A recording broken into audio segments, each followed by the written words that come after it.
Hey everyone! Welcome back to Heaving Bosoms, the podcast where two best friends recap and review romance novels while not trying to hide their feminist nature, love for the genre, or, in my case, any of my weird. Today we're going to talk about The Virgin Romance Novelist by Meghan Quinn. But before we do that, I have a Patreon shout-out I'm excited for. This little ditty goes out to Natalie M.M. Natalie, you are a beatific wood nymph. You can inspire with your joyous energy alone, and your abilities in the outdoors makes you an excellent partner for anyone's adventure. Who doesn't love a lady with survival skills? Thank you so much to everyone who has become a patron so far. And if you're interested in all of our bonus content and extra goodies, head over to patreon.com/Heaving Bosoms podcast. All right, everybody, we have The Virgin Romance Novelist by Meghan Quinn. This is a listener recommendation, so we do need to thank our reviewer, Need Time to Read, for this episode. All right, let's jump in.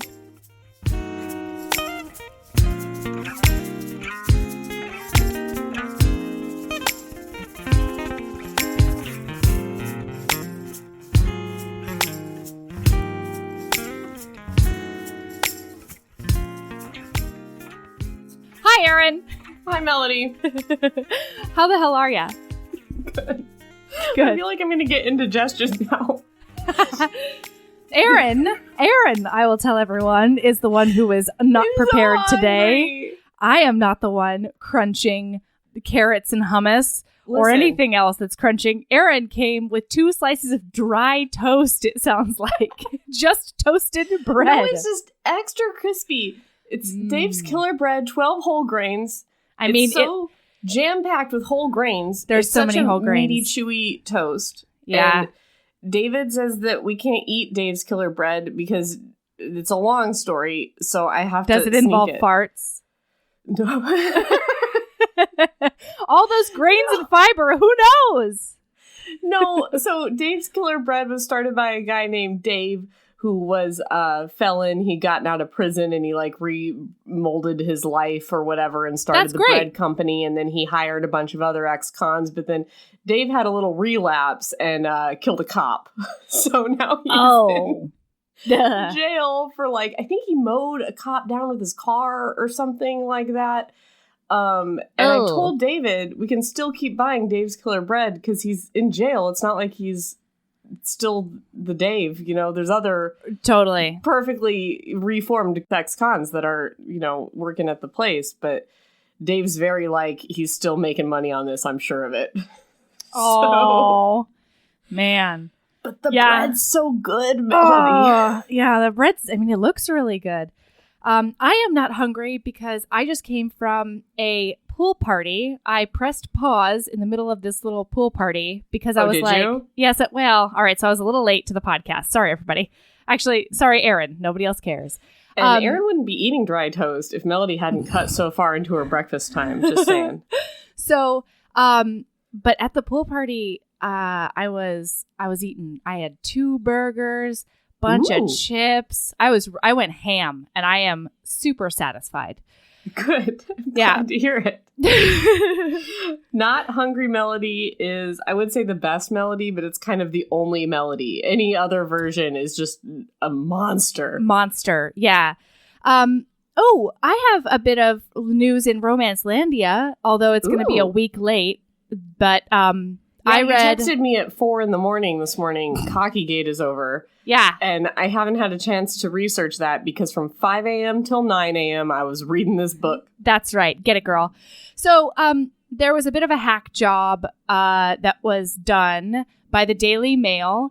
It's pretty clear that Felina's PR people set it up. But the moral of the story for romance lovers is that she and the author she was suing are going to... They've come to an agreement where the author is going to change her the font of her book, not the name. She's going to take out the cursive font. The font was the only thing about the trademark that she had absolutely no rights to, hands down. I know. She did not trademark that. You can't trademark somebody else's font. She didn't make that font.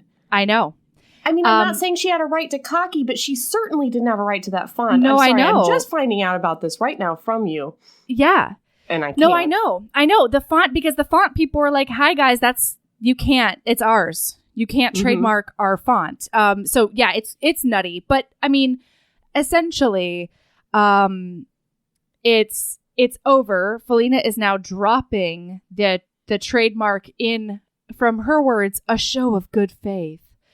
But the article totally sucks, honestly, because they refer to Tara Crescent, who is the author that the one author she had left, basically. Mm-hmm. They actually refer to her as a quote unquote copycat throughout it, which is just a fucked up thing to do in the first place. Yeah. No. However, the good news, the silver lining in all of this, is that we don't have to worry about the word cocky. This has been, I hope, a lesson learned. I think we do have to worry about it. She hasn't dropped her trademark. She's just dropped the suit. No, she said she's dropping the trademark. Oh, the whole thing. Yes. Yeah. Okay. She's dropping the trademark. Because, I mean, I think that she did all of this from like a business standpoint, right? That's what she's saying, to protect her brand. And I think that her brand has been so tarnished because of the backlash, as it should be. I'm never going to read one of her books. I had never heard of her before. I'm never going to buy one of her books. Also, from what I've read, you're not missing out. That's what I've read too. Yeah. So anyway, yeah, she's dropping it, and she's obviously on like a PR run to try to get her good name back, as if she had one before. That was mean. Oh God. That's fine. She's been plenty mean. It's true. So, Romancelandia, we can all sit back because that is now over. Completely and utterly over. Done and done. And Penny doesn't have to come out with her real name.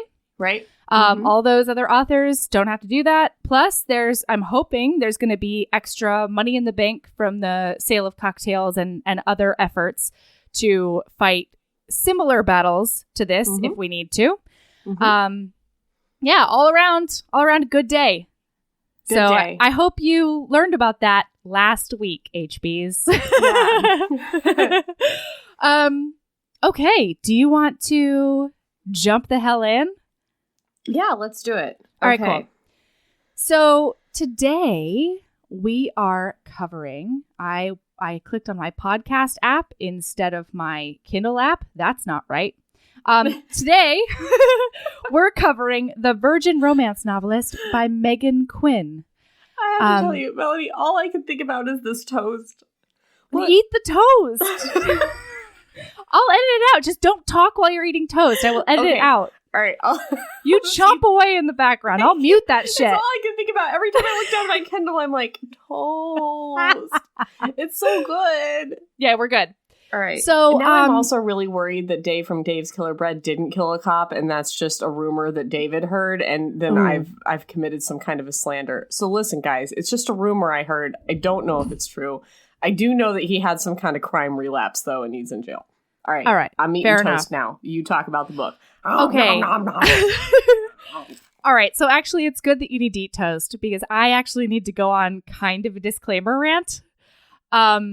Because I found a lot that was charming about this book. A lot. However, I have to say from the start that this is Melody, by the way. I don't know if Erin feels the same, and frankly, she can't tell you because she's humping on toast. The virgin trope, at least in contemporaries, very, very rarely works for me.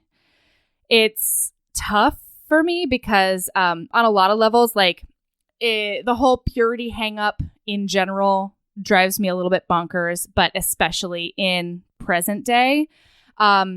And then I find that a lot of times there are things that just go along with the virgin trope that equally drive me bonkers. So I'm going to list a few.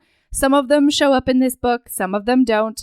But I find that a lot of times, like the hero, if it's a heterosexual romance, the hero usually there, like, some sort of purity hang up enters from the hero's perspective. So it's like, it might be that all of a sudden he looks at the heroine and he's like, oh, you are an untouched spring of beautiful virgin water.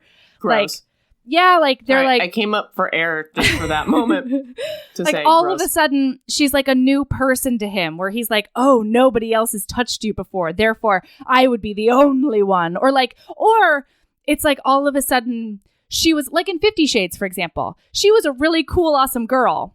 And then all of a sudden he found out she was a virgin. And then he was like, oh my God, she's a gift that has been given to me. And she all of a sudden has like more worth than she would have otherwise. I also find that a lack of knowledge that a lot of times goes along with the virgin trope only works for me in England Times or something similar. Like in a historical piece, that works a lot better. Because in a day and age where we have access to library books and Google, I do not understand virgins who are like, wait, where is my clit? Because like, I don't understand it. But I know. I understand that. But it's more than just like, where is my clit? Sorry, that was a bad example.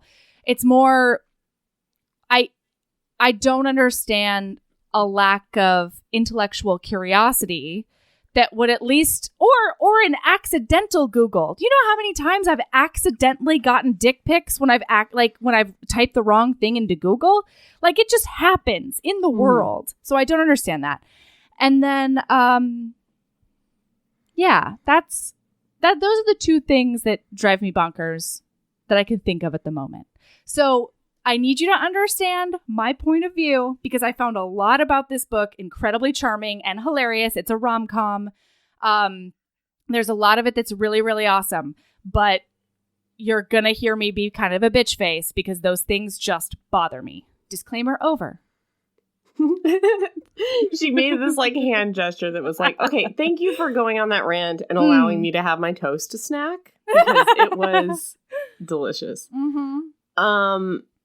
Yeah, I read the description of this book long ago, and I knew, like, I read some good reviews and I was like, at least Melody is going to hate this. I might as well, because all the Goodreads reviews were like, so funny. And I was like, I bet you I don't find this funny. Whatever it is, I bet it's not something I'm going to be into. No. But I did find it pretty funny. Yeah, I actually had to... Go ahead, sorry. I think I didn't hate it as much as you did. Okay, good. I love that. I actually kind of liked it. To me, it was like one of those romantic comedies that you watch and you have a lot of fun watching, but you know it's wrong. Like, you know you shouldn't like it so much. Like What's Your Number? I loved that movie. I loved sitting through it.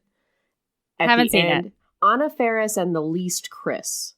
That's where they Chris met. Number one, Chris Pine.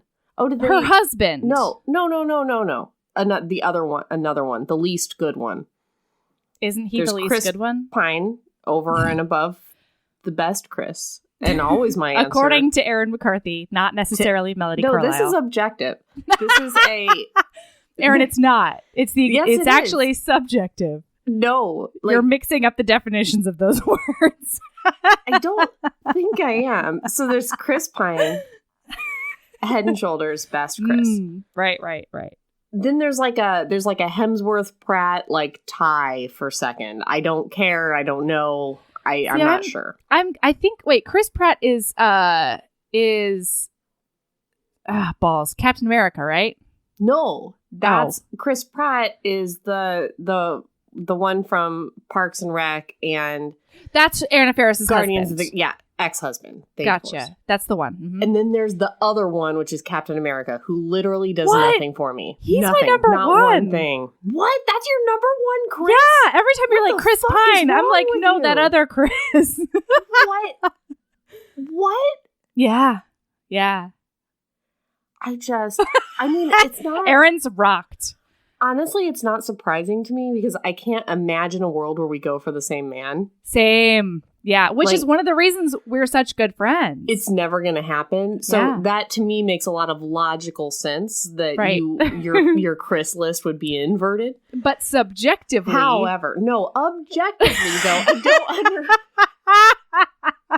I don't understand how Chris Pine is on the bottom of everybody's list. It was like that Twitter war that was like Richard Armitage versus Chris Pine, and I'm like, that's fine.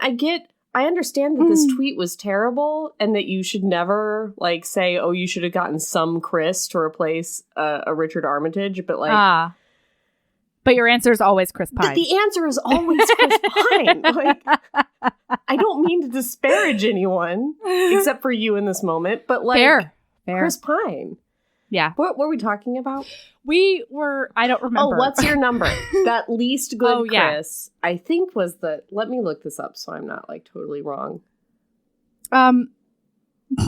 Anyway, yes. So it's like a rom-com that you're like, wow, there are a lot of problems with this, but I also want to eat it like popcorn. Yeah, just like cake. Nope, it was Chris Pratt the whole time. I told you, that's where they met, you dick nose.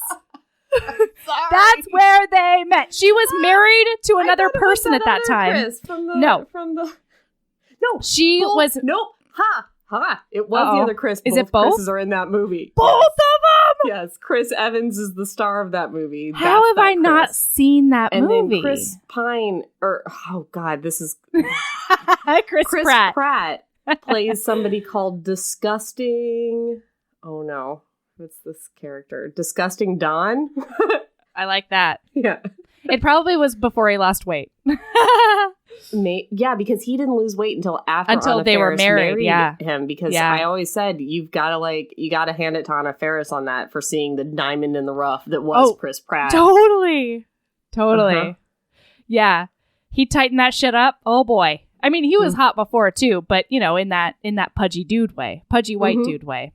Mm-hmm. Okay. All right, we gotta get going here. Sorry. This is a rom-com. It is actually funny. I will tell you the moment that it happened when we get there. But there was a moment where I was reading while Michael was sleeping because I couldn't sleep, and I actually had to leave the room because I was waking him up with my shaking laughter.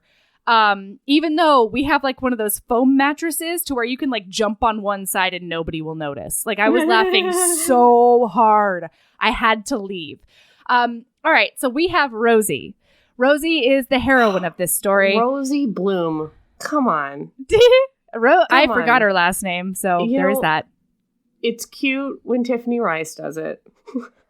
But I'm not sold yet. So you can't just hit me with a Rosie Bloom out the gate. It's true. So and the author is we never said the author's name. I did. Meghan Quinn. Oh, okay. All right, cool. Yeah. Okay. And she's a self-published author, I believe. So she's like doing awesome shit and making it work. It's great. Yes. So we've got Rosie Bloom. She is, and it opens up. It's really hilarious. It opens up to the romance novel she's attempting to write. And she's basically like, Mayberry's heaving bosoms, and his hand went down to her briar patch, and like all of this nonsense. Yes. And so her roommate, one of her roommates, she has two, Henry, walks up behind her and is like, what the hell is this shit? Heaving bosoms and a briar patch? What are you talking about when you refer to her briar patch? And then she says it's her peaceful pleasure garden. Love garden, yes. Loved it. But then she hits us with like, oh, I grew up really sheltered and I grew up on my mom's like Fabio romance novels. And I'm like, well, then you should know better. That was one of the problems I had with this book. That was the biggest problem I had. She wanted to be a romance novelist. She wants to go write romance novels. She's a virgin. She has no experience, has never even masturbated. Which also, I don't believe that. How can you grow up since 12 years old, reading romance novels, never feeling that tingle in your bathing suit parts and thinking, can I make this better? Yeah. Like, what the fuck? Like, that's just not possible. True. I think it's possible, but I don't believe that you can read romance novels growing up and think that it's a wiry briar patch. Not to mention have a vagina. Like, she has one. Yeah. Yeah. I mean, and that's that I just don't get. That actually builds on my this novel particularly bothered me that she supposedly had so little knowledge. Like, she would ask really weird questions. Like, she didn't know. Later on, she doesn't know what a bullet vibrator is. Right. And then when her roommate says that it's a clit stimulator, she responds with, "Oh, you mean it plays in my lady folds?" And I'm like, no, it plays on your clit. Like, it's very simple. And if you've been reading romance novels since forever, you should know what a clit is. Yeah. Like, even if you don't Google, goddamn Courtney Milan and Jude Devereaux have been educating you for years. Yeah, because it seems like she's a Jude Devereaux reader, and I can still I feel like you can still figure out how sex works from an 80s romance novel. I don't understand. And also, not only the romance novels, but her friends here. She lives with two roommates that she's lived with since college. Her two best friends that she met at English major orientation in college, Delaney and Henry. Henry's our hero. Are so vulgar around her. Yes. I want to be their best friends. But Melody. But she can't say penis or vagina or sex even a lot of times. She should have been able to figure out like all these answers just by listening to Delaney talk. I completely agree with you. So profane all the time. I completely agree with you. Okay. Oh wait, can I do the back and forth? I really want to do the back and forth. Sure. Okay, I highlighted it, so I'm gonna find it. Okay, I went too far. Okay, so basically, before all of this happens, we find out that Delaney announces that Rosie is a virgin. She's like, it would help her to write her romance novel if she lost her fucking virginity. She knows that Henry did not. Yes, and Henry is like, record scratch, what? Like, are you kidding me? Like, how did I not know this? So, so this is when it all starts for Henry. He's known this woman since they were both 18. So for 5 years, they have lived together, at least on the same campus or in the same apartment. Right. And all of a sudden, he's like, I don't know. Virgin. I don't know. Oh. So, okay. So going back to our previous conversation, she won't say sex. She keeps saying things like get frisky and other things. So then Henry and Delaney have this absolutely majestic back and forth. It's called sex, Rosie, Delaney corrected. Fucking, fornicating, porking the donut, making milk, smushing, porking, Henry cut in, slapping the ham, knocking boots, dick twerking. Delaney comes back, riding the baloney pony, getting some stank on the hangdown. No. Henry cut over to Delaney and said, getting some stank on the hangdown? You're better than that, Delaney. And she just shrugged her shoulders. God.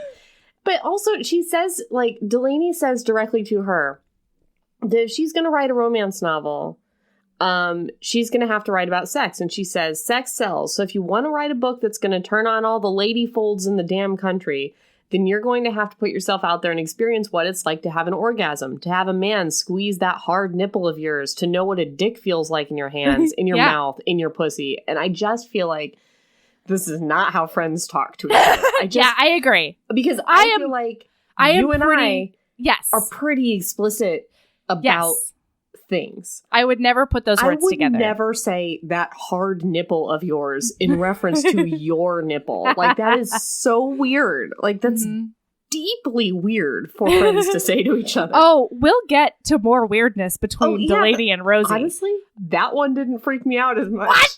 This freaked me out. Hard nipple of yours. That freaked me out. So anyway, so they have this whole conversation. They decide that Rosie needs to go out and lose her virginity so that she can write a romance novel. Because she has a job that she hates, writing for basically Cat Fancy, writing about litter boxes and... Yeah, it's a cat magazine. Secrets your cats know about you and stuff like that. She hates it. So she wants to go write for, do a romance writing. Yeah. Wait, I do need to say one more thing because I feel like I won't be true to myself unless I say it. So here it goes. We keep on just throwing around the phrase, lose your virginity, because that is what is said in the book. But I never use that phrase. Okay. Yep. Because I fucking hate that phrase. I think that should be burned to the ground. Here's why. People, you don't lose it. I actually, you know what? some people do. And that is a goddamn tragedy, right? Mm-hmm. But I hope to God that A, you know where it goes. B, you remember who, I guess, took it? Ew. Nobody takes anything, and you don't lose anything. You gain an experience, God damn it. It's not a loss. It's a fucking gain, if anything. And I hope... Also... sorry. No, it's just a spectrum, too. Like, when did you, quote-unquote, lose your virginity? Because there are so many things that are sex to different types of people, to... gay and lesbian people, to trans people, to people with disabilities, to, you know, like, what sex is a whole different thing. So you have and lose 30 your different virginity. virginities you could quote unquote lose throughout your lifetime. Correct. But it has to do, like, it's so heteronormative and it's so stuck in this purity myth that it's like a penis. You can stick other things up there and you're still a virgin. You can stick cucumbers up there all day long and you're apparently fine. Mm-hmm. But if a penis goes up there and you've been marked by a man, then you have lost something and you are no longer what you were before. Which means I know women who have been married and had children with other women who are still virgins. Still virgins, apparently. A baby has come out, but since a penis hasn't gone in, virgins. Still virgins. Okay. So, I'm sorry. And in chapter 1, this is where we also find out that she doesn't masturbate. And hold on, I am fine with people not masturbating. I have a big problem with a person who is a lifelong romance novel reader who says, ew, gross, I would never do that. And that's what she says. She's like, masturbate? Ew, gross. Like, I'm sorry. She obviously hasn't read a Courtney Milan because there has got to be one romance novel that has modeled it as a positive experience and or normalized it. That just has to happen. Unless you only read Jude Devereaux, I guess. I feel like you can know what it is and know that people have positive experiences with it and still not do it yourself because of the way that you were brought up or that you think that it would be gross for you. So but I'm good on that one. The knee-jerk ew gross makes me angry because I find that, like... No, I find that romance readers are usually more open-minded because of their reading. Yeah. But not always. But authors? Like, she wants to write one. I don't know, man. I don't know. All right. So, all right. Let's see. What happens first? They put her on the internet. They put her on a match.com or whatever. Yeah. Wait, why are you laughing so much? I thought of a Tanya story. Okay. It's a quick one. When I was 18. And actually, I should also tell everybody this because I don't care. I was 2 months shy of my 20th birthday when I had sex for the first time. So I was an old virgin. Like I had not old, though. No, but on the spectrum, I was older. You know what I mean? Mm-hmm. So, and I was one of those, like, I'm going to wait till the right time or whatever. But Tanya, so I'm 18. I don't think I had even encountered a penis in real life at this point. And she was like, hey, so what kind of porn do you watch? And I was like, I don't think I watch porn. I don't think I do that. And she looks at me and cocks her head to the side and she goes, oh, you read. And I was like, cut! I mean, that's a normal close friend thing of, like, if you're close enough to ask the question of what kind of porn do you want, you would never say, like, lean in and be like, so you stick your fingers in that pussy of yours? Like, that's just not the way friends talk to each other. That's not the way my friends talk to each other. No. And I think if any friends were going to, it would be It would be ours. So yeah. It was so gross the whole time. I'm just like, Delaney's got, like, a weird thing for her friend and shouldn't be with this guy Dirk. Anyway. Okay, so then they're like, yeah, we got to get you on the internets to meet a dude. So set up a profile. Yeah, and I do love that the password that Henry makes for her is "take my flower," all one word. That's good. So good. Okay, but let's review real quick that Henry has her login and password for her dating website. I just want you to bookmark that in the back of your brain, listener. Mm-hmm. Remember that. Okay. Yeah, Henry's not the best. No. I'm actually fine with that. He set it up. She didn't change it. No, I did not like Henry. No, okay. I didn't like Henry. Thing I didn't like about this novel is I didn't like the hero. Yeah, he's really gaslighty. Mm-hmm. Okay. Chapter 2. We meet her at her job, right? Mm-hmm. Yeah.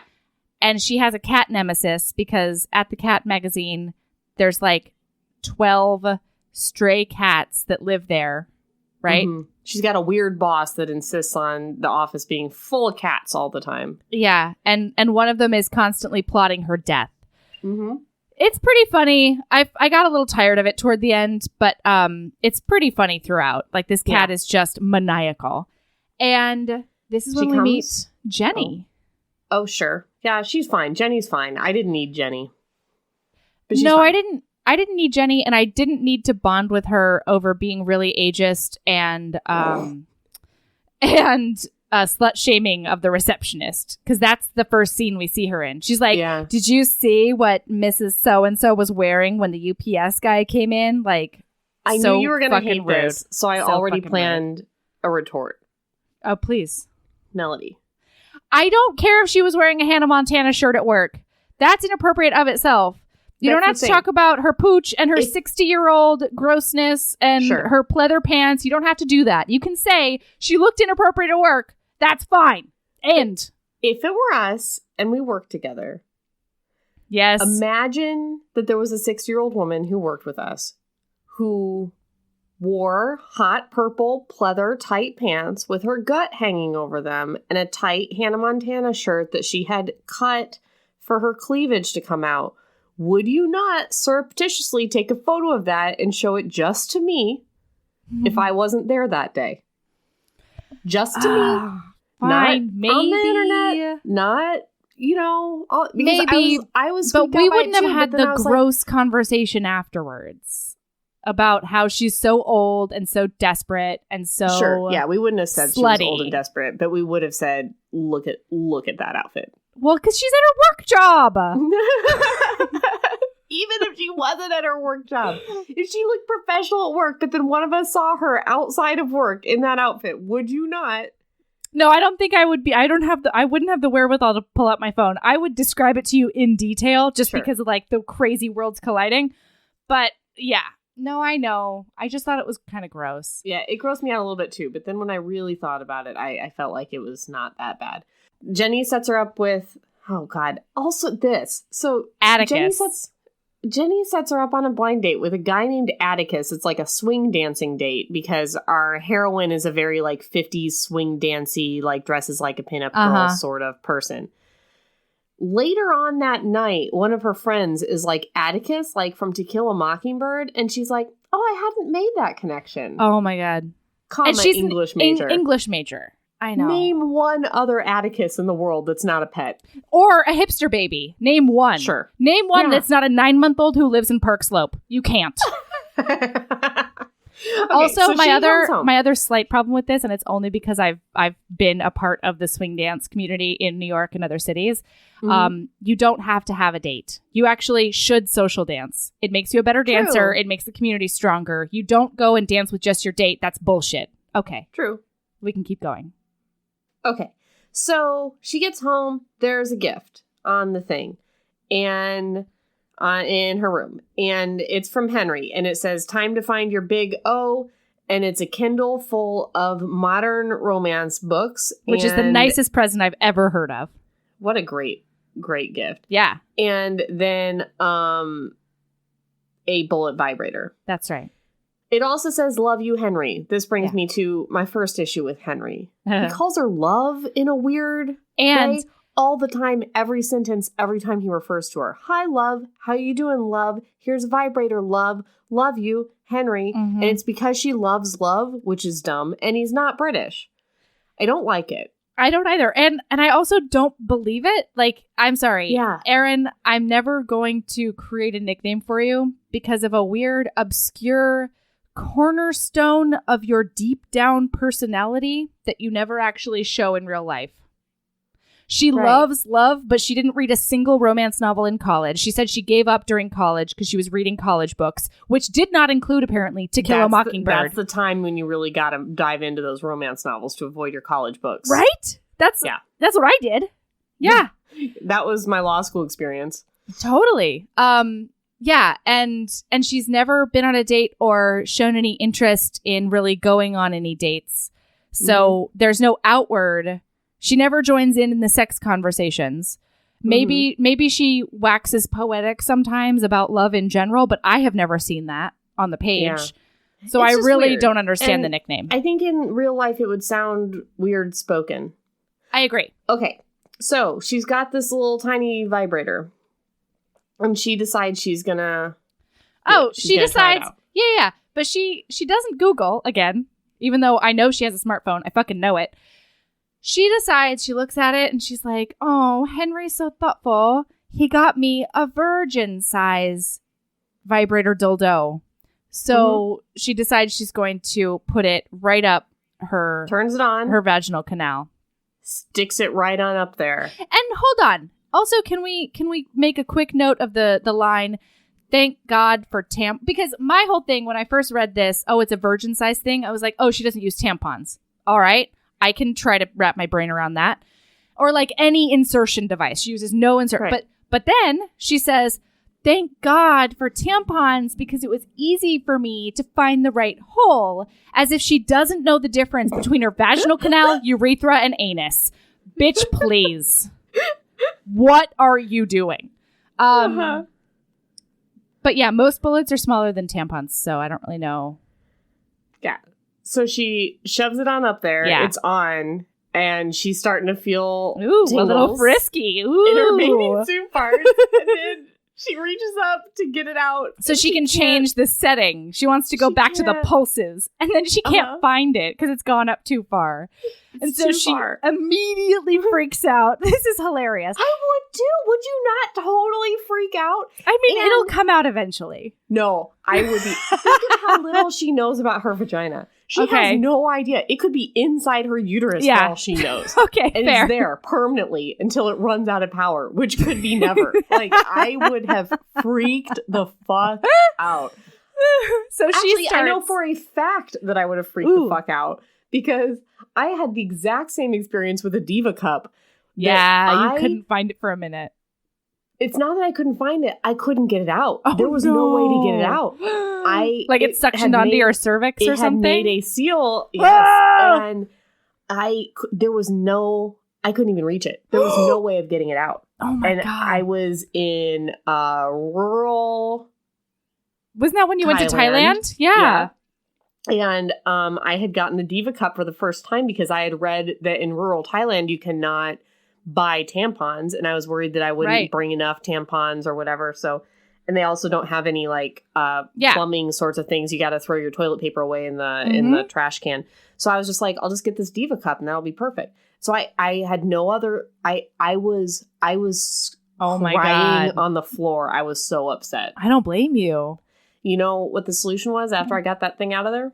I did get it out. I'm not gonna. I don't want to spare you. I'll spare you the details. But you know what the solution was? Did you put a teeny tiny hole in the bottom? Nope. Oh, no, I'm not saying how I got it out. I will not be sharing that. No, that's not what I'm saying. I will tell you, Melody, but I will not tell our listener. Good. Listen, listener, I know that we have a familiarity with each other, but you're not going to know how I got that DivaCup out. But if you personally have one inside you that you can't get out, email Erin. us and I will tell you. Yeah. But David was like, okay, well, I'll just go to the gas station and get you some tampons. I'm like, they don't sell them here. Internet.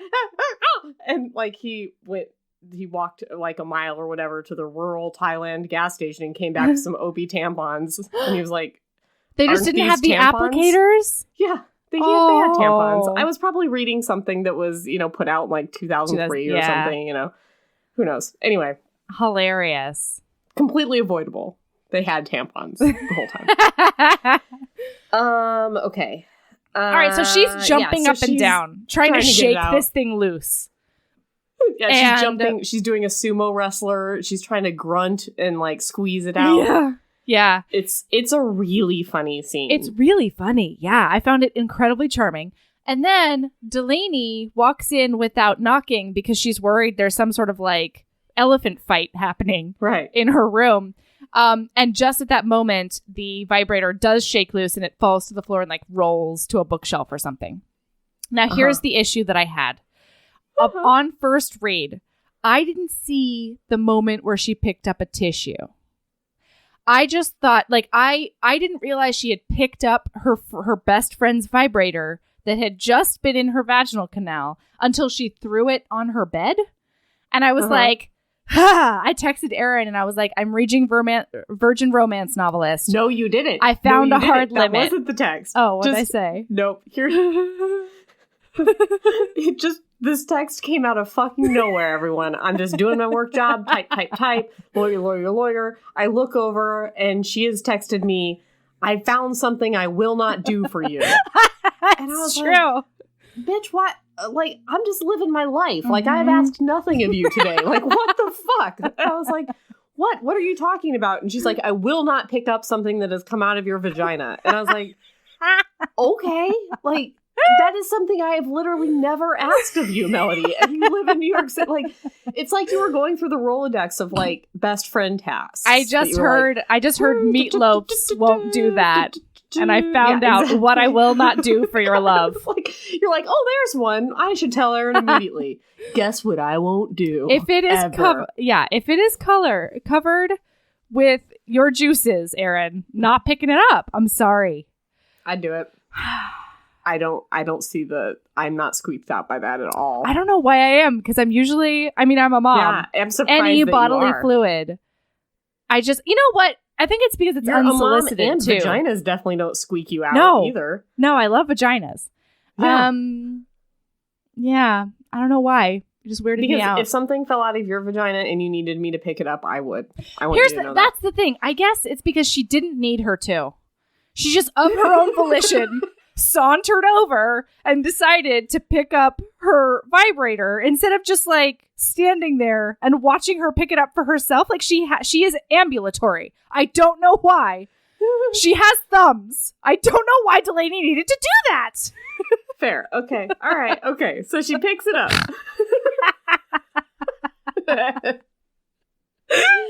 They have a whole conversation about what happened with the vibrator. What's the next thing that happens? No, it's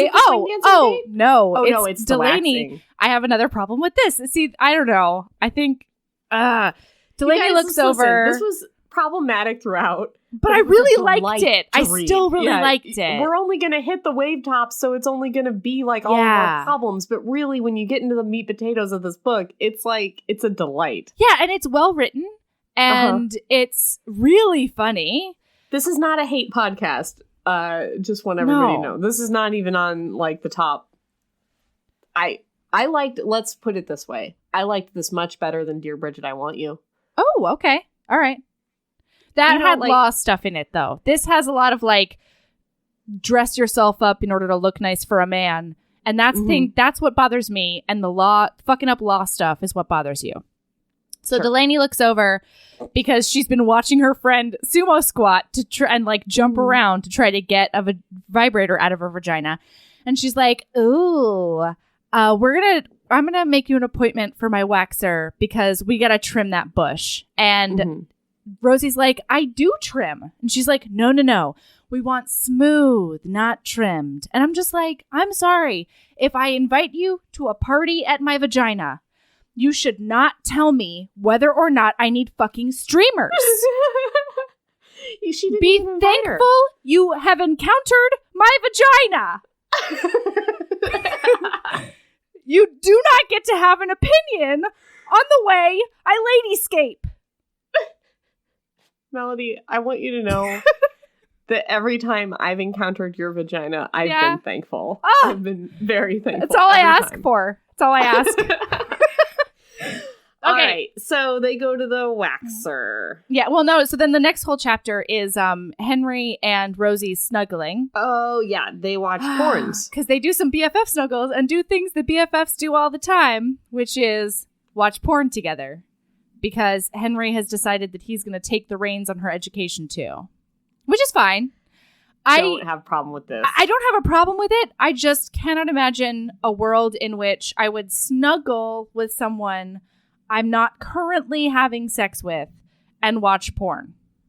I don't know why. You can?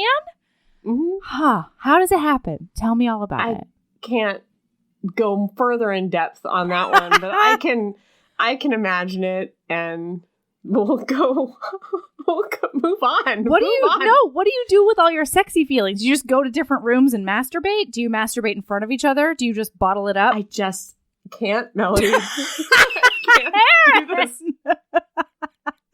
Hypothetically speaking, can you give me a range? Because I understand because Henry's whole thing is I have a subscription because a lot of the ladies I hook up with want to watch porn during. That's not real, by the way. Like I've never done that with a casual hookup. I have done that with a long-term partner. But here's the thing. My first thought was, you have a porn subscription. Why? There's so much free porn on the internet. Also and then I looked at the publication date, which is 2015. I was like, okay, that's weird. But then he explained that he wanted the subscription so that he didn't have to look around for porn on the internet. Which, like, do you not know what a bookmark is? It's so easy. Yeah. It's just like you type in the URL and boom, there it is. Mm-hmm. And then because so frequently women want to watch porn when they have sex with him, and I'm like, I just don't feel like this happens. I'm sure it happens a lot, but I don't think it happens with the frequency to the point that you need to like I need to shell out. It doesn't need to be like another Hulu. Yeah. Although I'm wondering, because there's this really cool website, and I will find the URL and post it for HBs just in case they're interested. But there is a subscription service that's like porn made from the female gaze.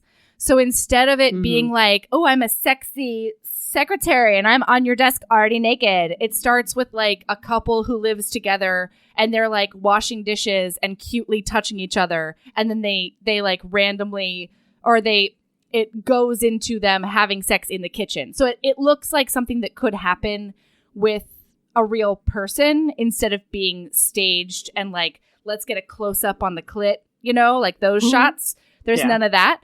So I'll find it and I'll post it because it could be something like that where he's like, I only want the classiest lady gaze porn.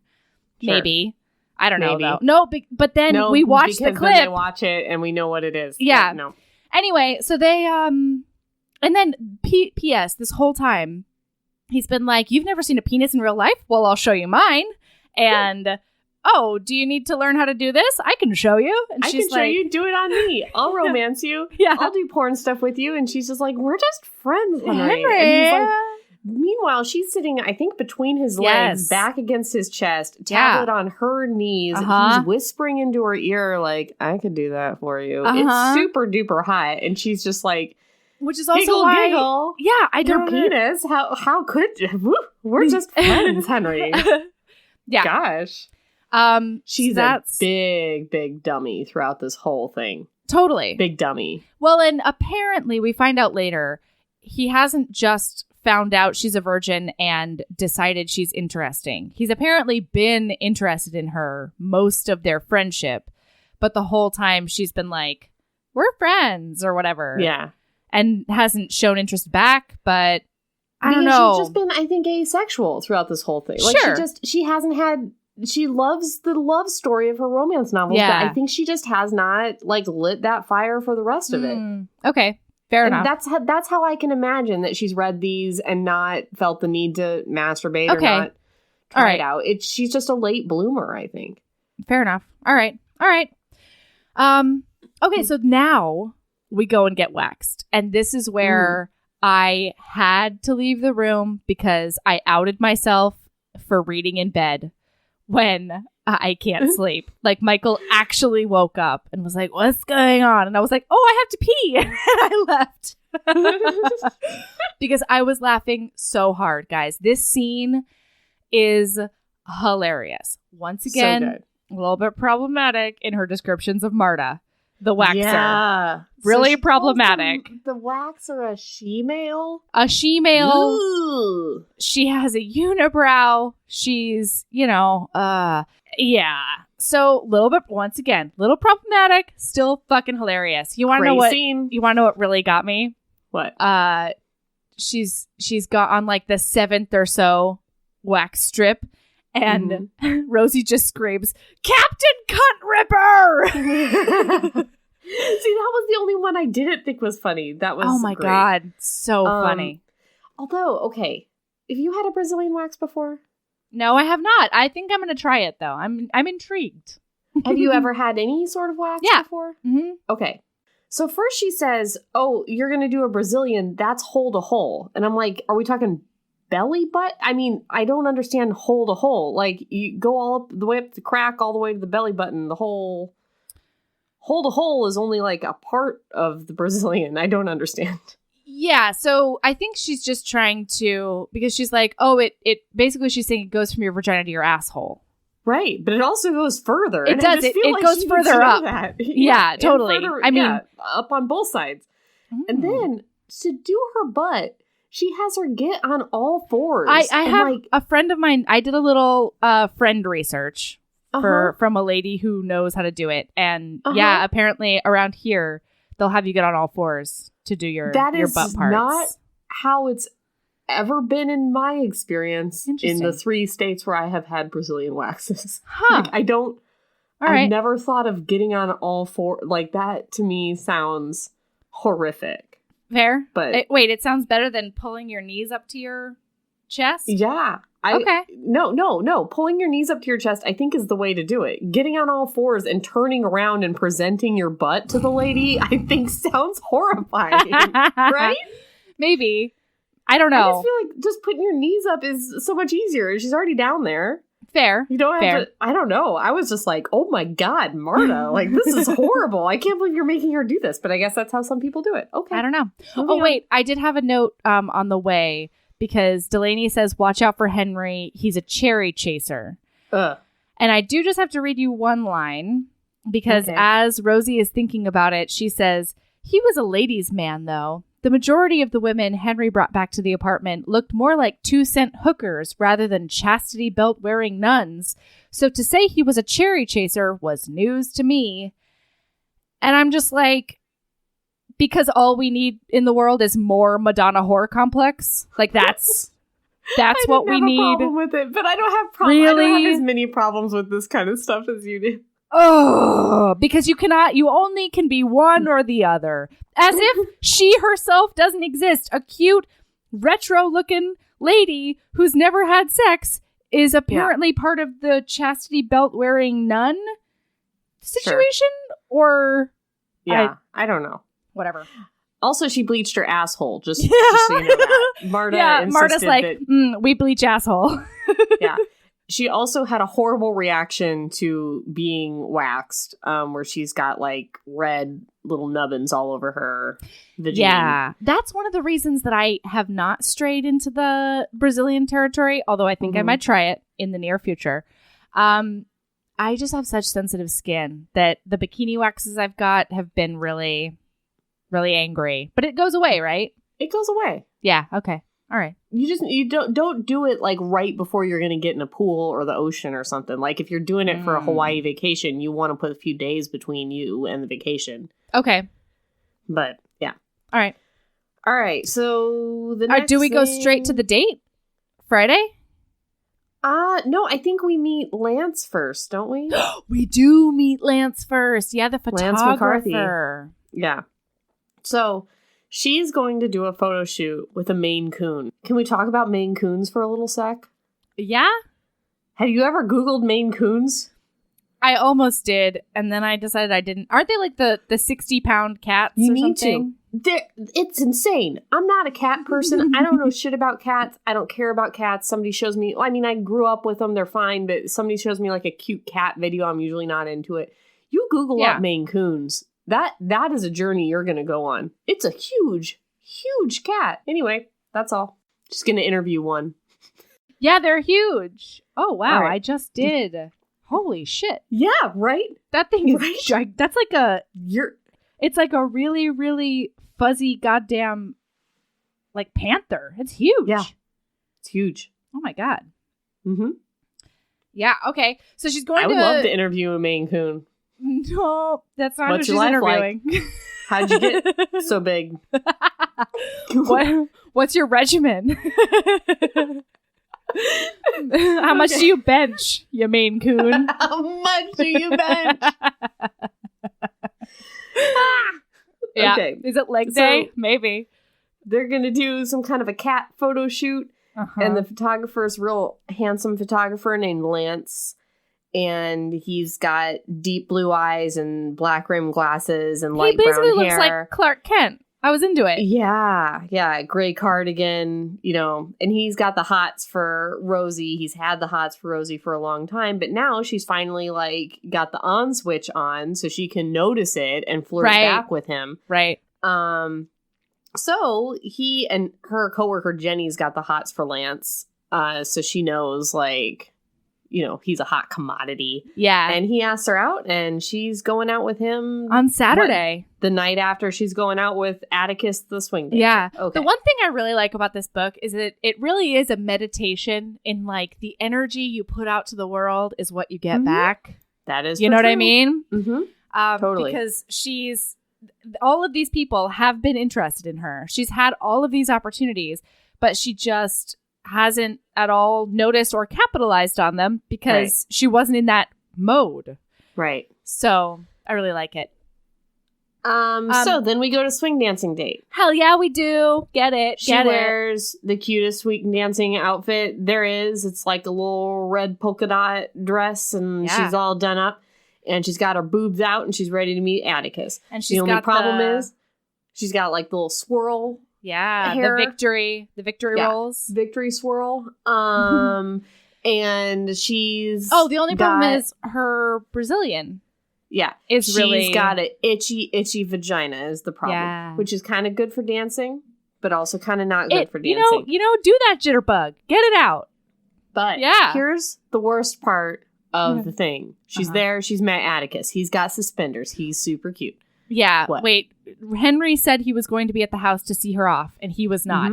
And so he was not. Super pissed about it. Or she was like, "Oh, Herm."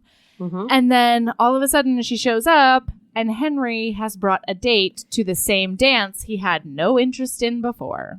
Yep. Suddenly, super fucking annoying. There are two things I dislike about this guy. The first one is that he calls her love all the time. Don't get it. Don't understand it. The second one is that he keeps sabotaging her happiness instead of just being direct with her. And it sucks. Yeah. So he shows up. But he can't wait to be there to be like, oh, did something go wrong? I'm going to tease you like a BFF and make you feel kind of stupid about it, but still hug you and snuggle you and be your safe place. Don't gaslight her, Henry. All right. Yeah. So she goes to the bathroom because she wants to put baby powder on her vagine because it's so itchy. Which... seems like a bad strategy to begin with. I don't know. But sure. So she's in line for the bathroom, and Henry comes up and pulls her into the men's bathroom. So that she can get going faster, but mostly so that he can talk to her. Because she's kind of discreetly trying to itch her vagina with her purse, which I was there for. I'm there for a secret. I have been that lady. Oh, yeah. Oh, yeah. The other day, I was... No. I was attempting... I was at the playground, and I had to, back up to a tree so that I could itch my butt a little. It happens. All right. So he pulls her into the bathroom. She's like, turn around. I have to do my thing. And then she just starts pouring buckets of baby powder. Baby powder on her whole area. Because she's hoping that it'll last longer that way.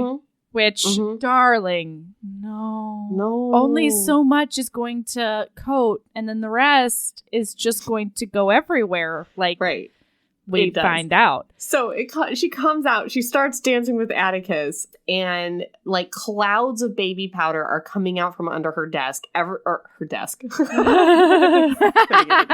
Her dress. And everybody's laughing about it. Her friends are gesturing, and then she realizes what's going on is that clouds of baby powder are coming out from under her vagina. Atticus doesn't notice, but he does start saying things like, "Oh man, it's foggy in here," and stuff. Yeah, as if he can't smell the baby powder. As if that's not a universal smell. Yeah. But anyway, he's like, "Whoa, wow, they really have the lights on, and it's hard to see and stuff." It's awkward. And so then she just kind of like scoots back into the bathroom because she knows she needs to get rid of this situation that's so embarrassing. And she takes off her underpants and a big cloud of baby powder comes up and makes her start sneezing. Yeah. And oh God. And then when she goes back to the bathroom, she says to Atticus, I've got to pee again. I'm not a drug addict. I'm not doing drugs, I promise. Oh, God. Dummy. Sneezes a bunch, comes back out. Her friend is like, you have some stuff under your nose, and you it's have white. some white powder on your nose. And then Atticus is like, I gotta go. Yeah, I'm not into this. And she's like, no. And so she does humble herself, and she's like, I can't believe I'm gonna tell my date this, but here's what happened. It was baby powder. I'm really sorry. This is the most embarrassing thing I've ever said to another human. Can we get this back on track? And he's like, oh, that's actually kind of cute. Because Atticus, it seems like, is actually a pretty good guy. Yeah, I like Atticus. Yeah. So actually, this happens with a lot of her dates. Two of her dates. I'm like, oh, I really like you. Mm-hmm. And then Henry is the one I'm supposed to be rooting for. Anyway. Yeah. So they go back out on the dance floor. That's like the thing about Henry is he's very sweet when he's sweet, but I don't know anything about him. Like, and he turns on a dime. Yeah. His mood swings with such velocity that it's honestly frightening sometimes. And it swings with alcohol too, which is never a good sign. Yeah. But, these guys, at least I know about Atticus, like he wears suspenders. He likes swing dancing. He's this or that. I don't know anything about Henry. I guess Henry likes swing dancing because he goes with her, but, he just doesn't have any quirks or like attributes or like hobbies or anything that we know about, which kind of. Okay, so she starts dancing with Atticus again. Then Henry gets in on it. They're going back and forth. They're passing her back and forth. Atticus is having fun. It's like a fun dance that she's doing with both of them. And then Henry picks her up, and actually in Lindy Hop, if that's not three people who know each other, that's really fucking dangerous. But okay, it is. Right. So, but instead of spinning, she kicks Atticus right in the crotch. And, and he's down for the count. Yeah, and then he goes outside and vomits. Yeah, and then goes home and probably ices his nuts for a good 3 days. Yeah, date over. And then Henry, do they hang out more, or does Henry just like take her home? I think they just go home. I think they go home separately, even. So yeah, she goes home alone from the Atticus date because let's review. That dude brought a date to the swing dance party. Yeah, and he like ignored her all night. Yeah. He brought this buxom blonde. Yeah, and I hated how What's-Her-Face described buxom blonde, because it was like, she said that she had a voice like Fran Drescher. I'm like, no one has a voice like Fran Drescher. Not even Fran Drescher has that voice. That's not real. Okay, so then he goes home with her. Rosie goes home alone, and then I think that night they check her like Match.com profile to see who's up in there. And they find Alejandro. Alejandro comes into the picture. Alejandro. Yes. He basically like emails her to be like, hey, love your profile. Want to get together and have tacos? And she's immediately like, yeah, tacos sound amazing. Because that is always the correct response. No, but Henry is there because he hates Alejandro. So maybe it's the next morning. Maybe it's the next day. Yeah. Yeah. But he's just Saturday morning. Oh, I don't like this guy. There's something wrong with him. And it sucks because like there's no reason. He's just like a handsome guy who's super nice. And he's like, oh, I think he has too much experience. Yeah. No, there's a lot, Henry. Henry is a lot. It's Henry's projecting. Henry doesn't like the fact that she's with anybody, but she doesn't know that yet. So how can... So yeah, she responds back, yes, I'll go out to whatever with you. And he asks for a Monday date, right? Yeah. Yeah. And Henry wants to know the name of the restaurant so that he can go there like he went to the swing dancing date. Not okay. And she's like, I don't want you to go there because I don't want you to be my knight in shining armor. And he says, but I like being your knight in shining armor. If I can't have you there forever, I want to blah, blah, blah. It's not good. It's not good. And then there was something here I wanted to say. Here. Oh, yeah. She says something about like, oh, he could probably instead go out with that, quote, big-breasted lady from last night. And he says, Charlene? No, she's just fuckable. There's no substance to her. Oh. Ooh. Henry. Yeah. All right. So then it's time for the Lance date. They're going bowling. They're going cosmic bowling. She wears a white shirt with a white neon pants, green bra. Hot. Good on you, Rosie. That's hot. That's I'm good into stuff. I'm into it. And then he's just white like pants. super nice. But two things happen on this date that I'm like, oh, there's something wrong with Lance. Oh, Are you ready? tell me everything. Yeah. This is before the big thing that happens on this date. Okay, the first thing is this. He says, want to take a break from bowling. You know, like, hey, let's go over here in the corner and talk. Well, no, because there's a bar. Yeah. Want to take a break. And she says, that might be a good idea. My thumb is starting to hurt. He says, oh, you have bowler's thumb. And then he takes her thumb and smooches it. Oh. Do you feel like that? Melody, do you think that's weird? And if so, why? You know, maybe not. I don't know. That thumb has been in a bowling ball. There is no grosser place in the world than the inside of the hole of a bowling ball. It is a public bowling ball, isn't it? Yes. I didn't think about that. Cosmic bowling is cool and has like okay people, but most of bowling is weird and has weird people. And I feel like how many gross thumbs have been in that bowling ball? Man, I didn't even think about it. Meanwhile, picking a vibrator up with a tissue eked me out. Yeah. I am a weird duck. I go bowling and watch how many people take their hand out of the bowling ball and then put their hand on some French fries, and it just squeaks me out every time. I cannot. He kissed her directly on the thumb. Then they have this conversation. He's drinking a beer. She says, big beer drinker, which is a weird thing. Oh, don't worry. I put that in. I definitely have that highlighted. And he says, quote, here it is. I love beer. Different craft beers are my favorite. I love traveling around and finding local breweries, little holes in the wall where they make their own beer. We have some pretty stellar beers from local breweries. And that's when I realized Lance is a replicant. He might be a robot. Yeah. He's a pod person. Android. He has been programmed with things to say about craft breweries on dates. Wait, my issue, I mean, there was that issue, right? But my issue was he said all of this after he ordered a Stella. Oh, he did? Not a craft beer. But, okay, in his defense, though, that bowling alley likely did not have... I'm sorry, no. I don't care if it's a bowling alley in Manhattan or Brooklyn. They both live in Brooklyn, I think. So it's likely a bowling alley in Brooklyn. Oh, you're right. A Brooklyn motherfucking cosmic bowling scene definitely has 17 kinds of craft beer. Sorry, I was thinking of the Anchorage, Alaska cosmic bowling scene, which... does have black lights, but like you're kind of wishing that bowling alley was not lit up with black lights. You're like, ugh. But I have been cosmic bowling. It's very fun, but it's not cool like I'm sure it is in Park Slope or whatever. Precisely. Okay, I'll give you that. Okay, so yeah, craft brewery robot rant after ordering a Stella. I was like, oh, that's not quite right. But you know what I like about this date? He asks her questions about herself. Uh-huh. You know, they actually have a good conversation. And then his response to the big thing that happens is perfect. Yeah. So Rosie is doing a bowl, right? She's bowling. She bends over. After he does the let me sidle up behind you and show you how it's done situation, which, sometimes works. It's good work. And she splits her pants wide open. And for the first time in like forever, Rosie's wearing a thong. And she basically, not only does that happen, but she's trying to back away from Lance so that he doesn't see the back of her. And then she trips over the step, which I think is so easy to do in bowling shoes. Like I totally believed this completely. 100%. Trips over the step and then just like spread eagles him like full vagine.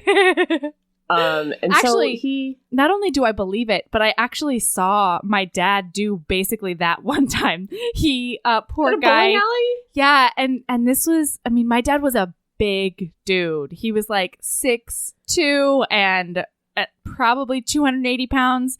So he's bowling, and then he sort of crossed the line. You know the line you're not supposed to cross, and a lot of times they'll be like, "Wee wee, you're in the bowling alley," like kind of situation. I cross that line all the time. I didn't know there was an alarm. Actually, I would suggest you don't, because one of the reasons it's there is because the lanes are supposed to be extra oiled. Mm-hmm. So my poor father crosses that line, goes to correct, and then literally just belly flops because it's so oiled he couldn't get his footing. Oh. I know. It was horrifying, but also, we both laughed our asses off. Yeah. But yeah, it's a serious business.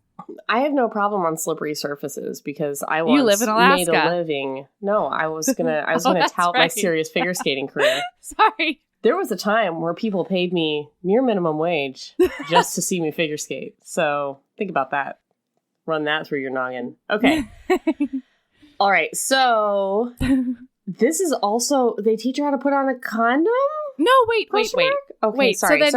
No, he gives her his shirt and then takes her home, gives her a really excellent kiss. There is a really good kiss there. Yeah. So awesome kiss, really good. She'd never been kissed like that before. Her toes are curling. Yeah. She's smooching him good. And she's like, I want to take my clothes off right now. I've never had this kind of passion. It's great. Then she goes home and tells Henry and Delaney about how she had such a good date. Mm-hmm. And I don't remember what leads to it, but they definitely teach her how to put on a condom on a banana. Oh, boy. And during this conversation, we learn that Henry wears magnums. Good. All right. He's bragged about his big penis several times. Yeah. Which I don't know why he thinks that bragging about his big penis to his, virgin roommate who's never smooched a guy good is going to be, something that makes her want to have sex with him. Totally. Because I don't know about you, but, if I were in that situation, I'd be like, okay, cross Henry off the list. I don't need something like that in me right now. I need something like that. I need to work up to vibrator. It. Yeah. Okay. So she goes to work. Doesn't she meet Philip that day? Yes. It's really hard to keep all these dates straight, guys. She goes on 6 dates. Yeah. So Monday she goes to work. Yes. And she gets all dressed up. Oh, let's review. Yeah, because the whole day Sunday, this is where they teach her how to put on a condom and stuff because they're just hanging out like roommates do. Mm-hmm. And then Monday she goes to work. She's got this deadline. She's trying to do that before she can go get tacos with Alejandro. Mm-hmm. And then this is where we got a little bit racist because she and Delaney decided that the only color Alejandro would really appreciate on her is red, va-va-voom red. I had no problems with this. I was so confused when you said they got racist. I just feel like that's kind of his personality, though. He's an he artist. Hadn't shown that personality, though. It's in his description. Oh, yeah. He's but I mean, I don't know. I guess. Yeah, okay. But I just pictured, I might be projecting. I just pictured 2 white girls sitting in Rosie's room and being like, how close to a flamenco dancer can we get you? And get away with it. They do talk about how, Delaney does say something about how she needs his, spicy Latin love or something like that. And then but she sends her in, the reddest of red outfits. I don't know. He's a bull tamer. He's a, what do you call those? A matador. A matador. There you go. Good boy. So anyway. Okay. So she's having a standoff because she has changed. And she's having a standoff with this obviously fictitious cat because he has gotten the rest of his cat friends together and they're basically snapping their fingers like the Jets. And they're about to attack her and put hair all over her outfit. I was in a production of West Side Story on Ice one time. Ayo. Thought it tied in full circle. All right, let's go. I was a jet. When you're a jet, you're a jet. All right, I can't. You can't get me started because that will be the rest of the podcast. We'll do it after. So she's trying to dodge the cats and gets into the elevator just in time. And she's huffing and puffing and blah. And there's this hot dude in a suit standing there. And this is where she meets Philip. Yes. So they're just making small talk because he's like, that was a weird way to get on the elevator. And she's like, you don't understand the cats I work with. And he's like, well, I don't understand working with cats, but we'll go with it. You don't understand the cats I work with. So anyway, they joke about how she didn't have a lint roller with her. End scene. She goes and gets in a taxi cab. Oh, she does. He gets off the elevator with her. And he goes to give her a piece of paper she dropped that has the directions to the taco place. Mm-hmm. And her immediate response is to turn around and back up and say, don't kidnap or don't take me or something like that. She's worried he's going to kidnap her. Yeah. Maybe it's don't steal me. It's yeah, don't steal me. And he's like, do people steal other people? Yeah. And it she's was like, so funny. I don't know. And so God, she was goes so funny. to the date with Alejandro at the taco place. Few red flags here right off the bat. Ooh. Right? He orders for her twice? He orders for her once. Okay, the then he asks her. He asks if it's okay if he ordered. But he's like, 2 margaritas on the rocks. And I just felt like that was a little rough. Not everybody likes margaritas. Not everybody wants a margarita. I can't do tequila at all. I will immediately throw up bile, no matter how much I drink. I don't know. It wasn't like it just a never certain night agreed that with was me. your 21st birthday that you ended up jumping into the Rio Grande and nearly dying. That's not naked as well. Wow. That's not why you can't drink tequila. I know it's like a universal experience, what you just described. Yeah. However, shockingly, no. No, that's not your personal reason. Mine neither, probably. But that's probably not. Probably not. I just wanted to go swimming. Here's the thing. We were in the hot tub, and then Leslie was there. I don't know what her memory of the event was. Was she also naked?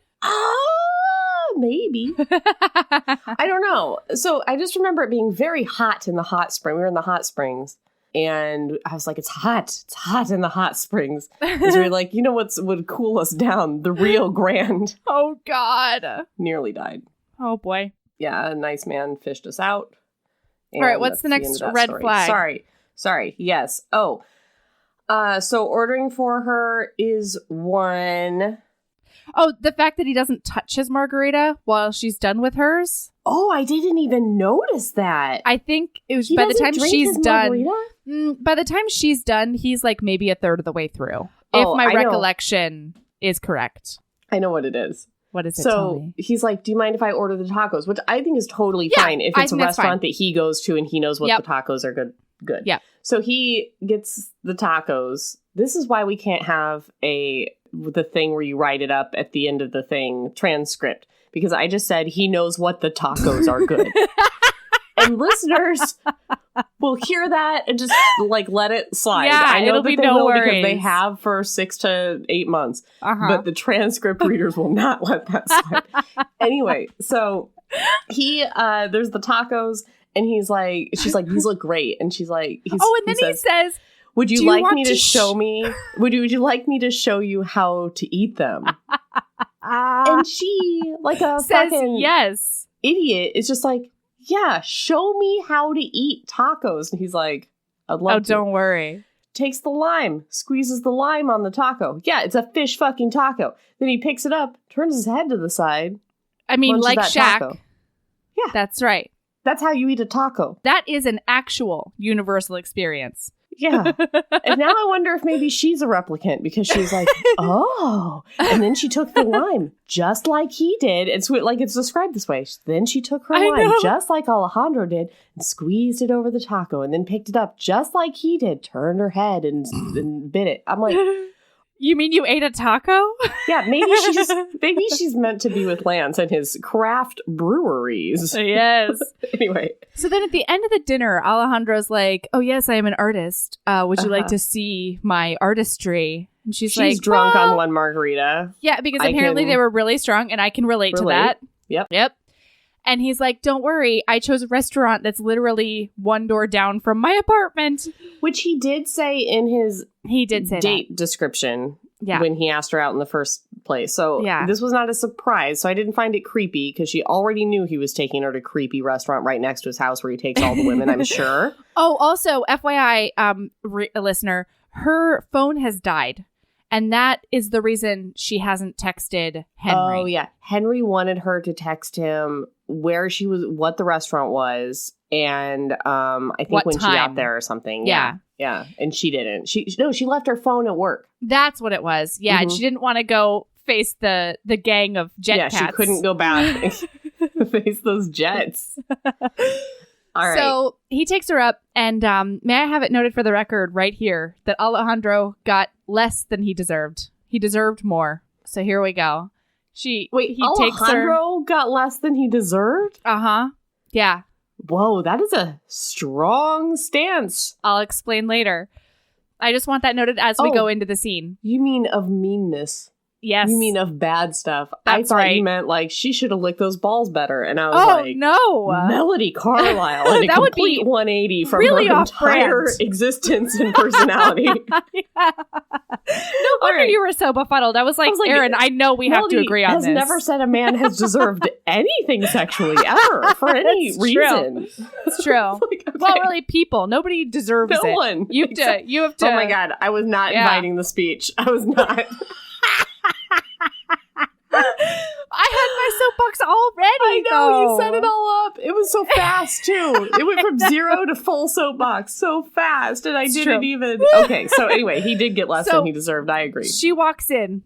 There are just paintings upon paintings upon paintings of naked ladies of all stripes. One of which includes square nipples. What's that about? He's going through his cubist phase. I guess. So... Green nipples. Green vagina. Vaginas, yeah. Yeah.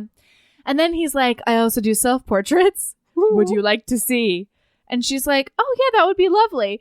So then he takes her over to a cabinet right next to his giant king-size bed that's sitting on the floor. Red flag number 17. Mm-hmm. And he pulls out.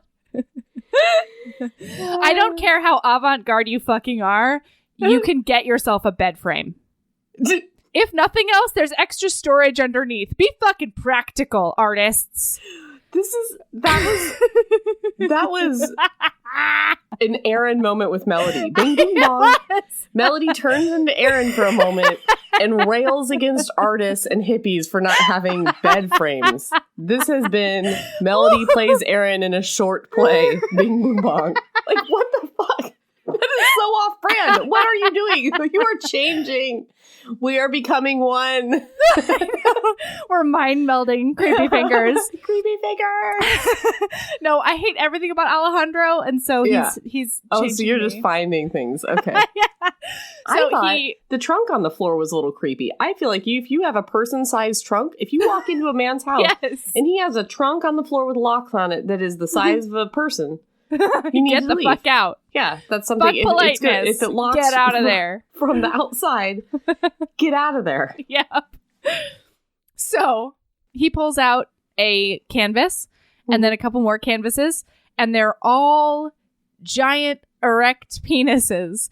Because that is apparently the only kind of self-portrait that Alejandro will take time for. Mm-hmm. So he dick pics her. I mean, in a creative way. She asked for it. Dick pics her on the first date. But no, this is not Alejandro's fault. If you are looking at a room full of naked ladies, and most of them are close-ups of vaginas, these portraits that he's showing some of them, her. Yeah. And he's like, I also do self-portraits. If you agree to that, you are asking to see a dick. That is consent right there. Yeah, there's totally. no I didn't way think that it's about his face when none of the women have faces. Also, she is fine with it. She's like, oh, that makes me kind of intrigued to see the real thing. And so they start getting to town. He pulls his pants down, which is something that she was worried. She said to Henry, what if somebody just pulls their pants down? What am I supposed to do? And he's like, no one's ever going to do that. That's super weird. And then that's what this guy does. He's like, would you like to see the real thing? Boing, boing, boing, boing. Like, and it's just out. So... Yeah, so then he gets on the bed at some point. He crawls down onto his mattress on the floor, which is more work than just getting into a bed on a bed frame. I'll have it noted for the record. Wow. And then... This is... I mean, it's astounding to me. It's like I don't even know you right now. I know. We do have the same hair color, so that helps. That's true, but like, I mean... Whew. Okay.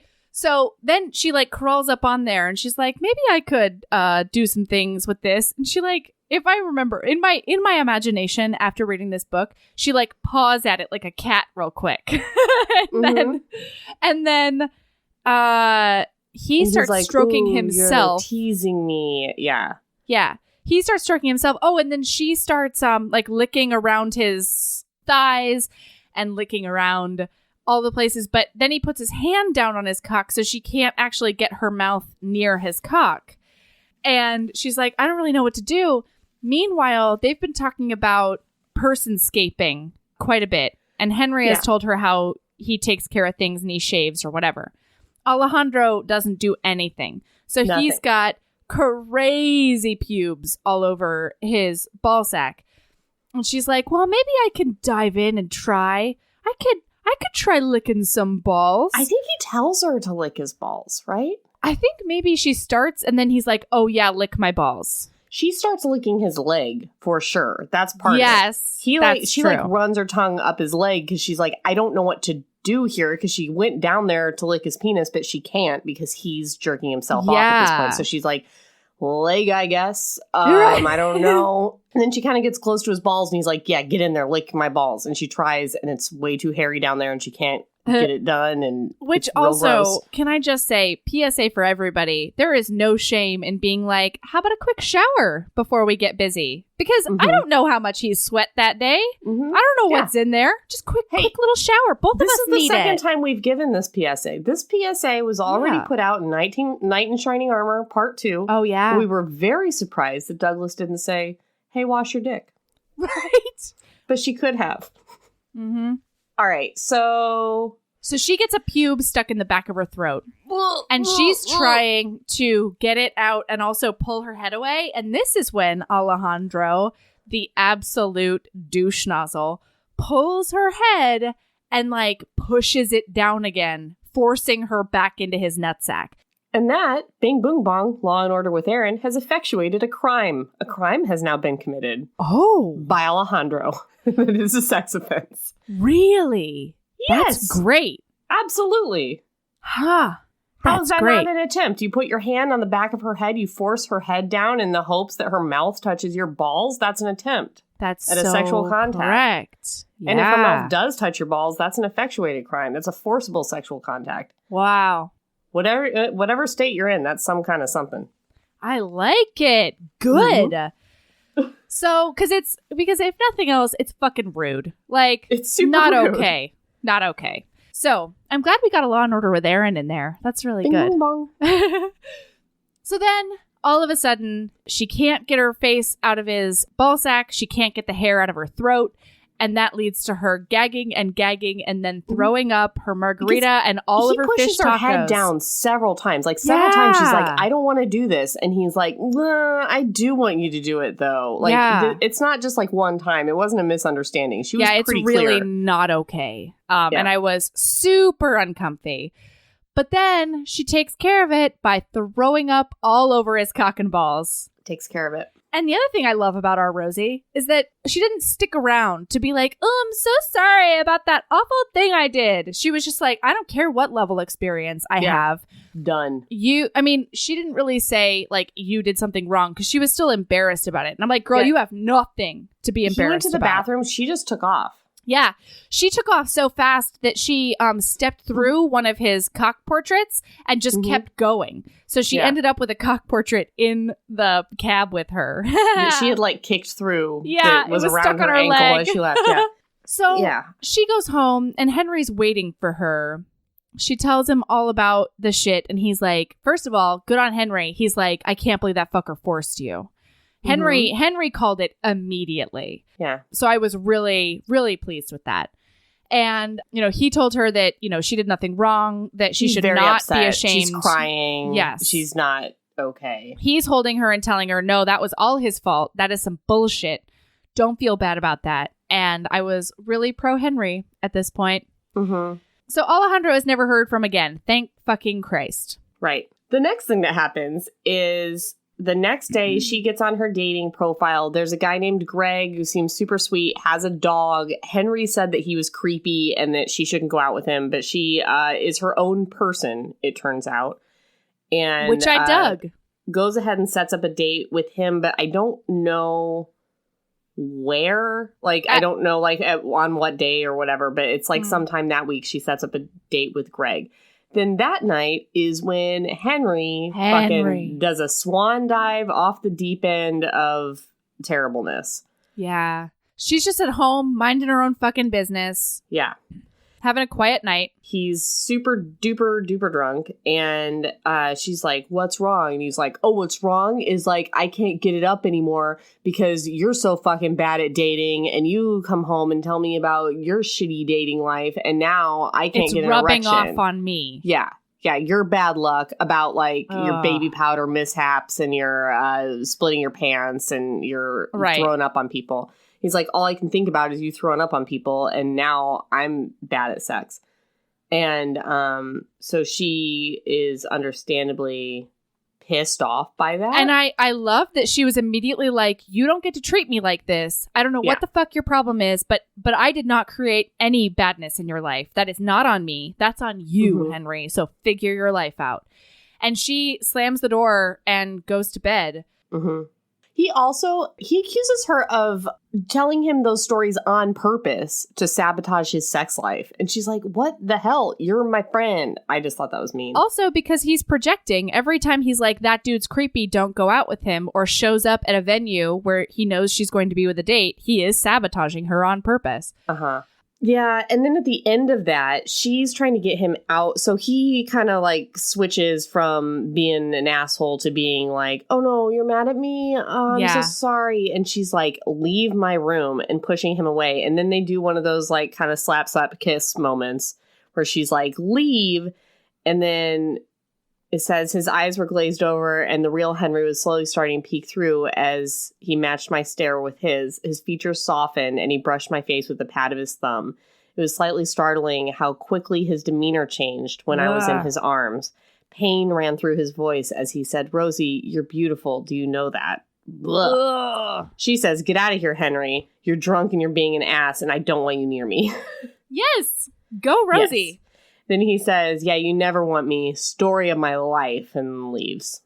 Like, right. And she's still like, Henry likes me? Like, everybody's all over the place being like, Henry's got a crush on you. And she's like, we're just friends. Even though stuff like that is happening. All the time. Ridiculous. Big dummy. So then she goes to work. And that's when Henry comes to work. Henry and Jenny tells up. her straight up, he has a crush on you. He's had a crush on you forever. And they're like, nah, he's just a friend. We're just friends. Yeah. And Henry's there to basically apologize. Yeah. And he is about to tell her that he wants to date her for real. But then a present arrives, a package arrives. And it's a bouquet of lint rollers, which I found to be hilarious and awesome. So charming. He thought he was thoughtful. Yeah. And it's from Philip, the hot guy from upstairs. Yep, who she met in the elevator. So then Henry's like, oh, well, that's kind of lame. What a lame gift that he got you. Yeah. And then he's about to tell her that he wants to date her in real life. And Philip shows up on the heels of the package to be like, hey, I was wondering if you wanted to go to lunch. Today, right now. I was just going down to lunch, so I thought maybe you'd like to. And this is when she's like, oh, yeah, Henry was just leaving. And Henry's like, yeah, I was just leaving. I'm Henry the roommate. And they're doing that posturing thing that...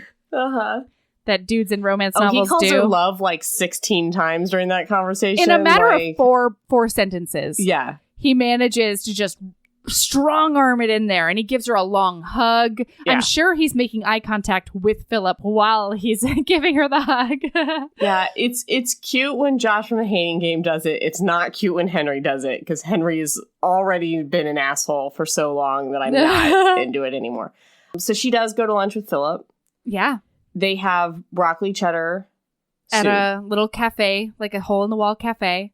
And then... I want to note here, how often our heroine eats broccoli, and maybe it's not the best choice. She has broccoli cheddar soup. She has broccoli pizza. She has broccoli Chinese food. All in succession here. Oh. And I just feel like maybe she should have learned a lesson, but she doesn't. Anyway, she never mentions like, oh, maybe I shouldn't eat all that broccoli. Anyway, so. Well, because things happen, guys. Things are about to happen. So they go back to the office and they have, she's like looking at him. She's giving him a look at the cafe. They're like 4 bites into their broccoli cheddar. And he's like, what are you thinking about? And she sort of stumbles and he's like, are you thinking about having sex with me? And she was just like, yes. Yes. And so he's like, and lunch adjourned. So he picks up their trays, picks up her hand, takes her up to his office, goes directly into his office. And then he's like, take off your pants. And she's like, what? And he's like, I have wanted to know what you taste like since I met you. Well, look who's embarrassed now, Melody. Look at that. Everybody's making fun of me because I can't read any alien sex out loud. And you know what it was? Here's what I'm embarrassed about. I'm going to let you into a weird facet of my brain. Mm-hmm. I was about to say that he said, I've wanted to know what that pussy tastes like. Yeah, everyone knows that that's what you were going to say. Uh-huh. No, but I can't remember because I actually don't use that word in response to actual vaginas. Like yeah. So I don't think there's anything wrong with it. I just always think it sounds weird coming out of my mouth or when other people say it to me. I just find it odd. I want to listen to Master by Her Mates and just count the number of times you say that word in that episode. That's what I'm saying. I think it's like 55. Yes, because that's the word that is used for vagina, no matter if it's a medical exam or if it's a sexy time. You know what? I would just like to do a search to see how many times the word pussy is in that book, just generally. It's got to be 143. Yeah. At the very least. Anyway, sorry. We're not talking about that book. We're talking about this book. No. But we are recording it right on the heels of that book, so I can't remember if he actually uses that word or if I'm so programmed now by Grace Goodwin. He says, I want to taste you. Yes. Okay. Oh, nope. He says, I wanted to know what that pussy tasted like. Oh, boom. Yeah, he does. All right. All right. So he starts going down on her, and it's great. But here's my question for you, Erin, because I'm asking this for real. Do you find that to be a particularly relaxing experience? Just generally. Have you ever become incredibly relaxed when someone's going down on you? No. This is her very first time having experienced that. Yeah.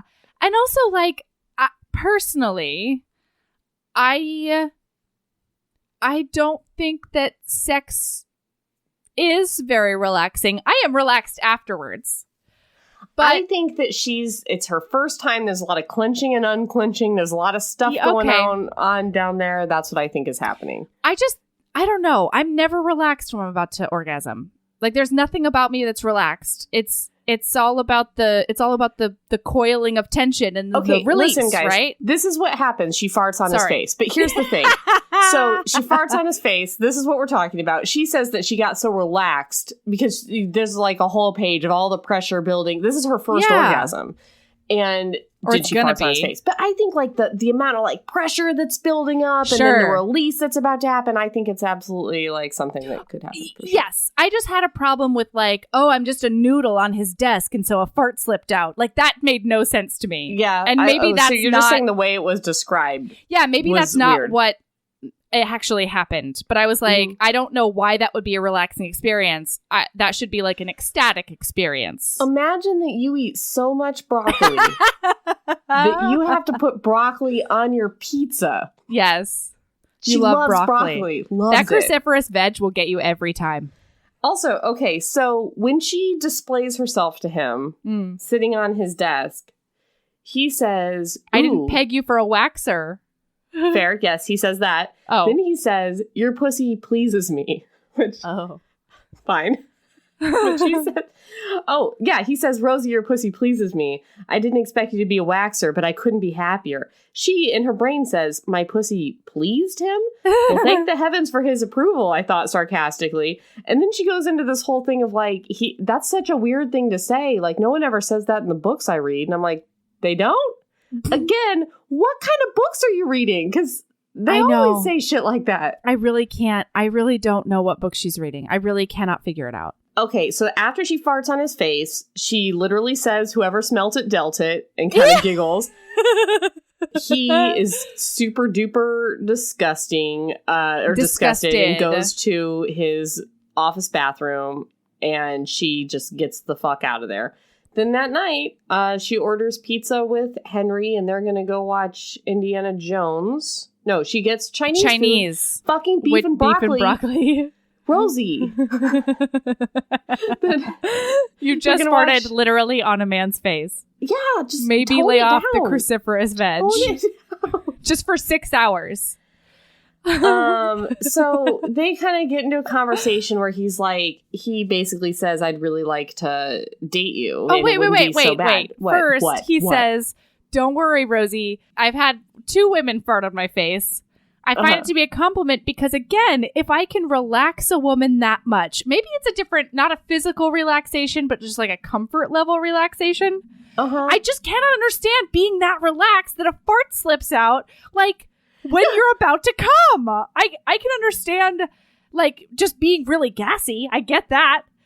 But I bearing down, like, or bearing down, sure, yeah. But never in my life have I just been like starfishing while somebody's going. I don't get it.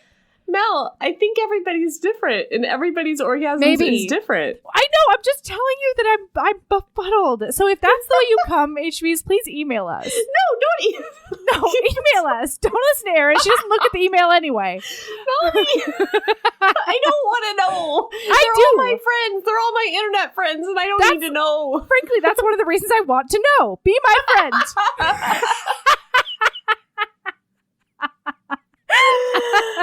That is one way you can show your friendship. Oh, God. I want to learn. It's like, what are you doing, honey? Oh, I'm emailing one of these podcasters about what it feels like when I orgasm. I don't know. She asked me to. I just feel like I have to because I listen to a podcast. Yes. You're just like, yes, absolutely. No, Mel. No. If you become a noodle pre-orgasm, then please, or frankly, if you have a story where you farted on someone's face, because don't get me wrong, I have queefed like a champion on someone's face, but I don't think I've ever farted. I cannot remember. So if that's happened to you, I also want to know. Please email us. I bet it's pretty common. I think so too. Yeah. Okay. Okay. So they start talking about how Henry wants to date her for real. And he's like pretty direct. He's like, we're comfortable with each other. We're best friends. And why she's wouldn't like, it work? Well, it's going to ruin our friendship. And I'm not your type. You like booby blondes. And also you're really experienced. And I'm not. And you're the best friend I've ever had. And I don't want to ruin that. And he's basically like, who better to guide you than a really experienced person that you trust and are comfortable with? All good points. Yeah. And so she's just kind of like... She doesn't know what to do with herself. She's just kind of like, come on, Henry, no. And so he kind of gets frustrated and he's like, yeah, I don't really feel like watching a movie. I'll just go to my room and watch TV. And she follows him and is like, you want to have a slumber party? And he's like, okay, yeah, we can have a slumber party. So then it's on? Yeah, it's on. Is it on? It's sort of on. So he's searching around in the bed for the remote, and he accidentally grabs brushes her tit. Yeah, and then he like kind of squeezes it, and then he gets real close up on her, and then he smooches her. It's a pretty good, and it's a pretty good one. Kiss. Yeah. It's a really good kiss. Mm-hmm. But it's a pretty chaste kiss as well. Yes. But it's one of those ones where the lips brush. Tantalizingly, and then he smooches in. So then he says, sorry, love, ruining everything, and then goes back to his side of the bed. And they like watch TV and he falls asleep, and then she's so uncomfortable now because she doesn't know what to do with herself. She's like, I really like that, but then the afterwards, like, why did he apologize? Where are we now? Are we friends? Are we more? Does he, like, what does he want?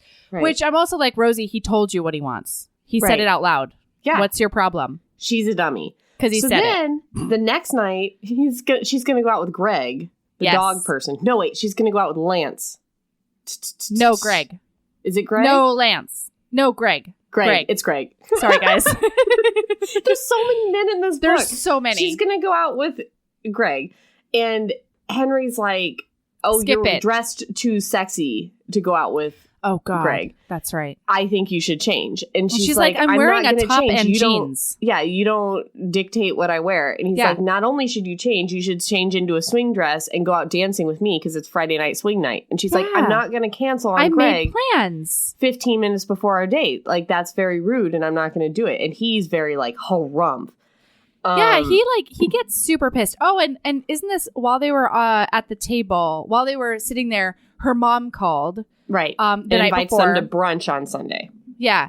So he gets super pissed and he's like, you know what? Fine. You don't want to cancel your plans last minute because I suddenly became available? Well, then I'm not going to brunch. I'm going to go drink my face off in the Hamptons because you don't want to date me. And she's like, dude, it's not about, like, I don't know what's going on because I made these plans before. Yeah, I'm not going to be a jerk. I'm willing to say that Henry and Rosie doesn't work out. Like, we get a happily ever after, of course, because it's a romance novel. But long term, I just don't see this going anywhere. He's an asshole. There's apparently a sequel called The Randy Romance Novelist. And I think it's all about their relationship. Oh, well, I think that would be an interesting read because either she's got to change this character, like Meghan Quinn either has to change this guy, like he's got to go through some kind of transformation in that book, which could be interesting to read. I think so. Or it's got to be like super tumultuous and she realizes that she's got to do better. Yeah, but then it's not a romance novel. Yeah, unless she finds a happily ever after. Yeah, with a different guy. You're right. Okay, so then she's like, well, fuck. I guess my whole weekend's shot and, like, I'll go to brunch by myself. And then she goes out with Greg. And he is a 30-year-old guy with his shit together. And he has a dog that he's super devoted to. And he's like, I don't remember why, but they end up at his house to make pizza. Mm-hmm. And because apparently the person that delivers to her is a friend of his and it was a whole thing. Yeah. So he knows that she loves broccoli and olives on her pizza. And guess what she's going to eat again, guys? Broccoli. More broccoli. Loves it. Get it. I mean, all that fiber. Mm-hmm. So they have a great date. They're making pizza. They're eating pizza. They're having a great conversation. But then they start making out and the dog is watching. And she's like, oh, I'm a little weirded out by your dog watching. And then the dog comes over and starts giving Greg like all the face and lip and in his mouth licks. And Greg is like, oh, sweet dog. Burp, burp, burp, burp, burp. But I'm also a little bit concerned. Oh, I'm sorry. Go ahead. But I'm concerned about Greg also being a replicant. Because he straight up asks her before this happened. They're talking about literature, which is already a little bit suspect, I feel like. And how he wears crazy socks that his mom got him of literature. Yeah. And then he says, who's your Mr. Darcy? That is a replicant. If a straight man asks you who your Mr. Darcy is, that man is a robot and get out of there. That has been a robot engineered to date you. That is not a real life man. Men can be into Pride and Prejudice. Men can be into... But if somebody says, who is your Mr. Darcy? Get the fuck out of there. That is a robot sent to murder you. Fair. Okay. I'm into it. Safety with Erin. Mm-hmm. So the dog licks him. She doesn't like it. And then he goes to kiss her again. And she's like, oh, can you go? And because the dog's also been licking his balls a lot. Yeah. Which, okay. So she's like, can you go like wash your mouth or something? And he's like, honestly, I'm a little bit concerned about how much you hate my dog. Yeah. He's like, you're disrespecting my dog. Yeah. And I Team Greg. I mean, I think that they're just not right for each other because I can see being weirded out that a dog licking his privates while you're making out with its owner is weirding out. Like, I can see why that's weird. I can also see why you wouldn't want to tongue kiss a man who just had his dog's tongue in his mouth.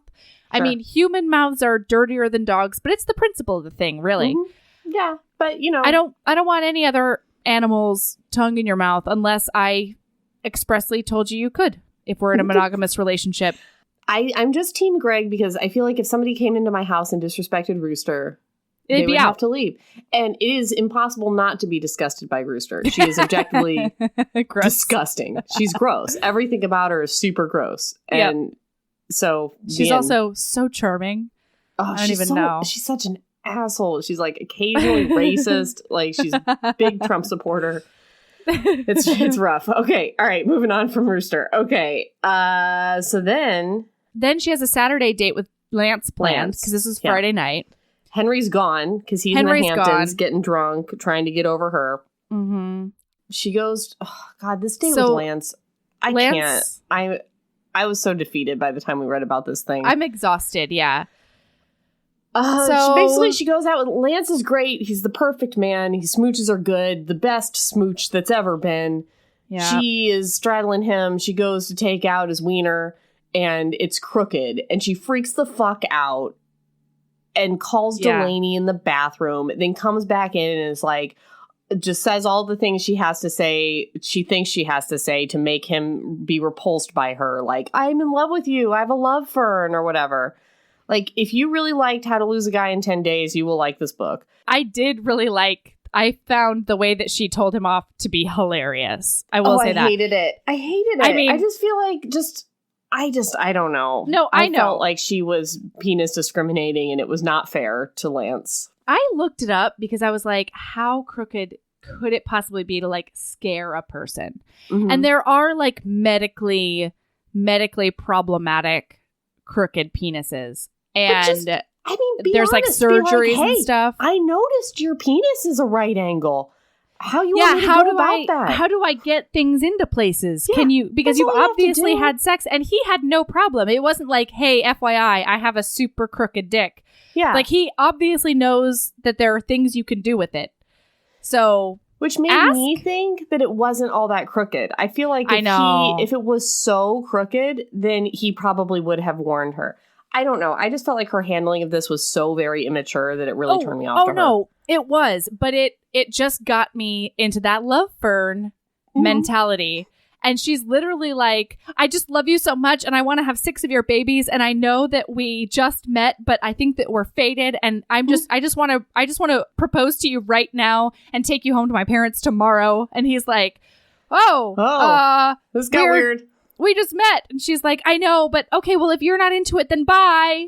And then scampers away. So it was so, you're right. It was so How to Lose a Guy in 10 Days. Mm-hmm. It was really, I did giggle though. Yeah. It made me laugh. So she's done with Lance and she is getting ready for brunch the next day. And guess who's going to brunch now? Yeah. Henry. Guess who came back from the Hamptons? Because I don't know why. I literally don't know why. He wanted to go to brunch and try to win her over. That's why. So they go to brunch, just like How to Lose a Guy in 10 Days. Yeah, when he takes her back to Long Island. They play games. Her parents super love Henry, always have. He spills something on his shirt, so they go upstairs so that he can wear one of her dad's shirts. And he smooches her up good up there. They make out like crazy. And he's like, and she's like, oh, what are we doing? What's going on? And he's like, don't overthink it. We're just smooching. We're just doing some smooches. Right. And drive back to the house. And then it's on again. It is super on. Now it's definitely on. Can I just say, this was actually a great I'm giving my virginity away sex scene. Yeah, great. It was amazing. Like, she was like, I want to touch it. I want to poke it. I want to figure out how it works. Like, she's almost like playing bangarang games with it, you know? Mm-hmm. And he's just like, whatever you need to do. Absolutely. I'm just here to make you feel good. He gets her incredibly ready. He prepares her for how it's going to feel. Can I just quick public service announcement? We've already talked about how not all hymens are the same. You will not definitely bleed, everybody. If any man looks at you and is like, it's going to hurt, probs, you're definitely going to bleed. Like, no, not at all. Not necessarily the case. I would like to read a sentence from this sex scene. Oh, yes, please. As a preview for the people listening to this podcast who have not read this book. If you like this sentence, you will like this book. If you don't like this sentence, go ahead and skip this one.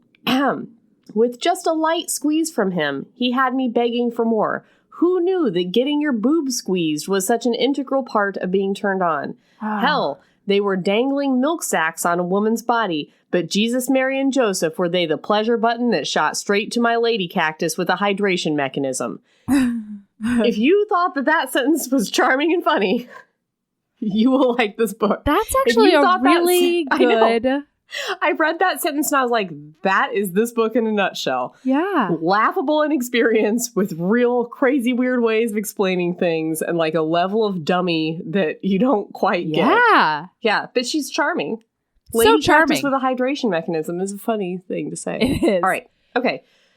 Great sex scene. I was into it. There's great stuff in here. He had told her about giving hummers. She hums Jingle Bells on his dick. They play Name That Tune a little bit. Like, it's just, it's funny. It's a long sex scene. It's good. And it's obviously two people who are really comfortable together. Yeah. Remember that Friends to Lovers sex scene, the story 3 in that Erin McCarthy book we read?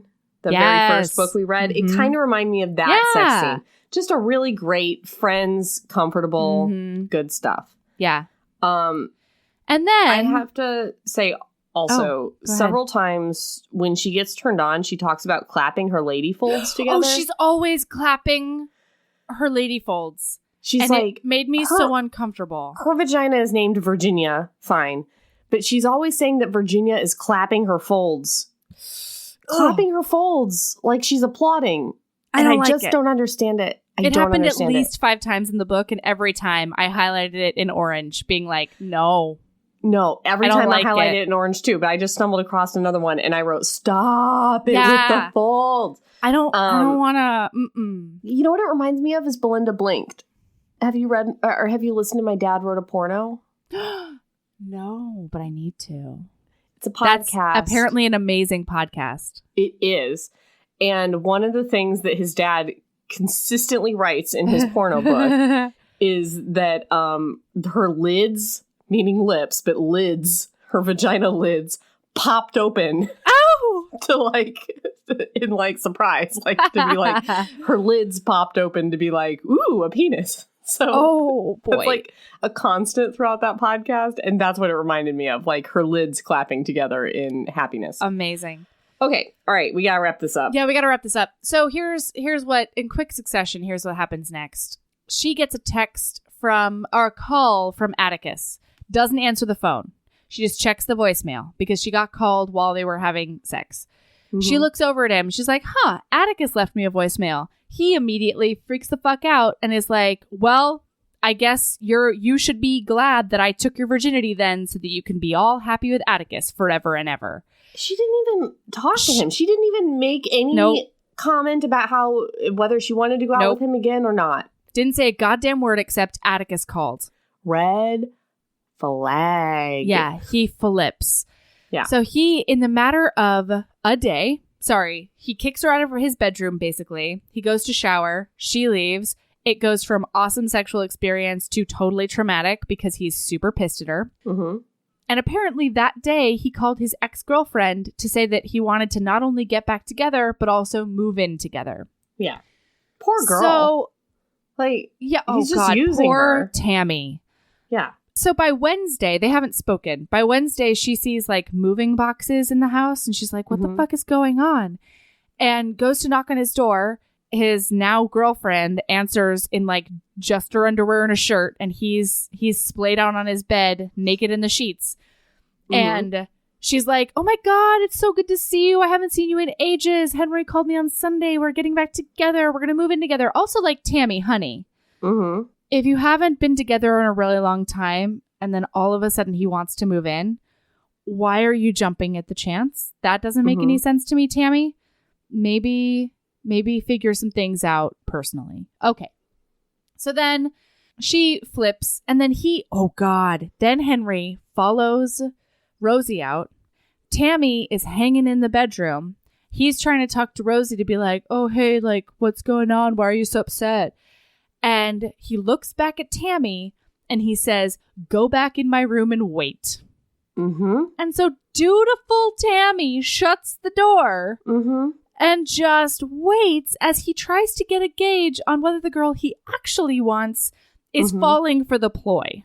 Yes. Oh my God. So then she's like, nope, just wanted to see how your progress is so that I can make sure I'll get your shirt back to you so that you can move. Great. Can't wait. Bye. And then they spend another 4 days or so until he's gone, essentially. She's in such deep depression and existential crisis that she hasn't left her room. She's barely eaten. She hasn't showered. She hasn't done anything. And everybody just thinks this is fine. Delaney doesn't step in. No one's like Henry is a monster. Jerk doesn't step in. No. None of that happens. Nobody is a fucking good friend. No. And then she watches as Delaney and Dirk help him load up his moving truck. And they all like kind of make fun of her a little bit. Yeah. Because she's creeping in the window and he's like, he texts her and he's like, you could just come out and say goodbye. And she's like, actually, I don't think I fucking can. Yeah. So they like all give hugs. Like, bye, Henry. Great to see you. Let's get pizza soon. So then Delaney and Dirk intervene a couple of days later and they make her shower and they tell her that they're going to brunch or something. They're going to meet a friend. Oh, but Dirk has to stop by a friend's apartment. Right. So they all go up to this new apartment on the Upper West Side. Gorgeous apartment. And then they walk into Henry's new apartment, which is only decorated in pictures of he and Rosie. Because, Because as soon as they moved in, he showed Tammy the door because the shit didn't work. It didn't work. So he's like, sorry, Tammy, using you wasn't what I was hoping it was. Here's the thing. Basically they get back together. They're on the couch. They decide that, and then he immediately asks her to move in. And she agrees. Mm-hmm. Okay. Yep. He says that he got the apartment because it's like her dream apartment. Yep. And I kind of hated everything. If you watched 10 Things I Hate About You, Failure to Lunch, The Wedding Planner, Ghosts of Girlfriends Past, any of a myriad of Matthew McConaughey movies, and you thought, Matthew McConaughey, in addition to being super hot in these movies, and this movie being straight up popcorn enjoyable, is also bae. Is also a great guy who I would like to date. You will like Henry. Actually, I didn't see any problem with Matthew McConaughey in 10 Things I Hate About You. I didn't see a problem with his character that I can think of. Really? Other than just using her as a stepping stone to get the right. He could get her. Right. No, I'm recalling the plot now. For a career No, thing? Yeah. No, I'm recalling the plot now. Yeah, okay. Sorry. Do I need to explain the other three to you, or are you good on those? No, okay. We're good. All right. We're good. I mean, she's terrible, too. Like, almost all those movies have terrible women as well. Mm-hmm. But, yeah. Okay. The end. So Happily ever after, maybe. I enjoyed this book. This is not in my bottom book 5. Yeah. Of books we've read on the podcast. It was just very problematic. I know, and I'm always going to glom onto the problems. I'm always going to do it. Well, they're the fun things to talk about. Yeah, I guess. Yeah. All right, Erin, do you have a lady love? I do. Ooh. It's a very straightforward lady love. This is a do what I say, not as I do. Just if you're out there having fun in the sun this summer, if you're out there looking at you. I was going to call you out earlier. Do you see it? Oh, yeah. I am a lobster because I forgot. No, you know what? I didn't even forget. We went on a motorcycle to this thing, and David, in his motorcycle, packed with him sunscreen. And so we parked, took off our helmets, got our stuff all done. And then he pulls out of his motorcycle a thing where he's got sunscreen in the pocket. And he was like, Erin, you want some sunscreen? And I was like, nah, my makeup is sunscreen. You dummy. As if you don't have more body? Yeah, as if...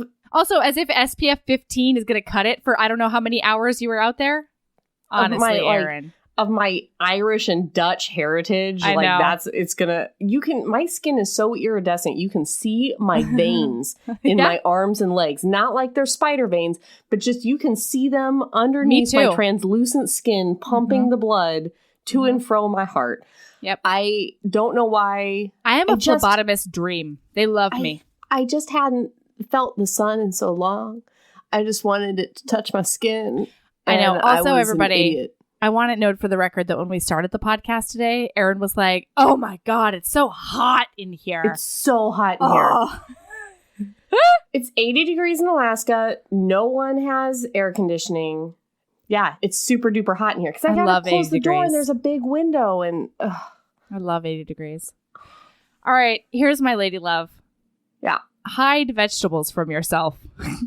What? Melody, it's so weird every time. Like, I just come at it straightforward, sunscreen, and you come at it weird every time. It's like the crooked penis. I think I know what I'm going to see, and then it's weird. Okay, listen. If you're in a place, for whatever reason, that you're not into eating your vegetables, it needs to happen, you guys. So lately, I have not been wanting any vegetables, and that is a weird thing for me. Because normally I'm just like fruits and veg all over the place. You're a broccoli eater. I am. So I have been making a shake every morning with coffee, iced coffee, my creamer, and then I sneak in there a couple of handfuls of spinach and some chia seeds.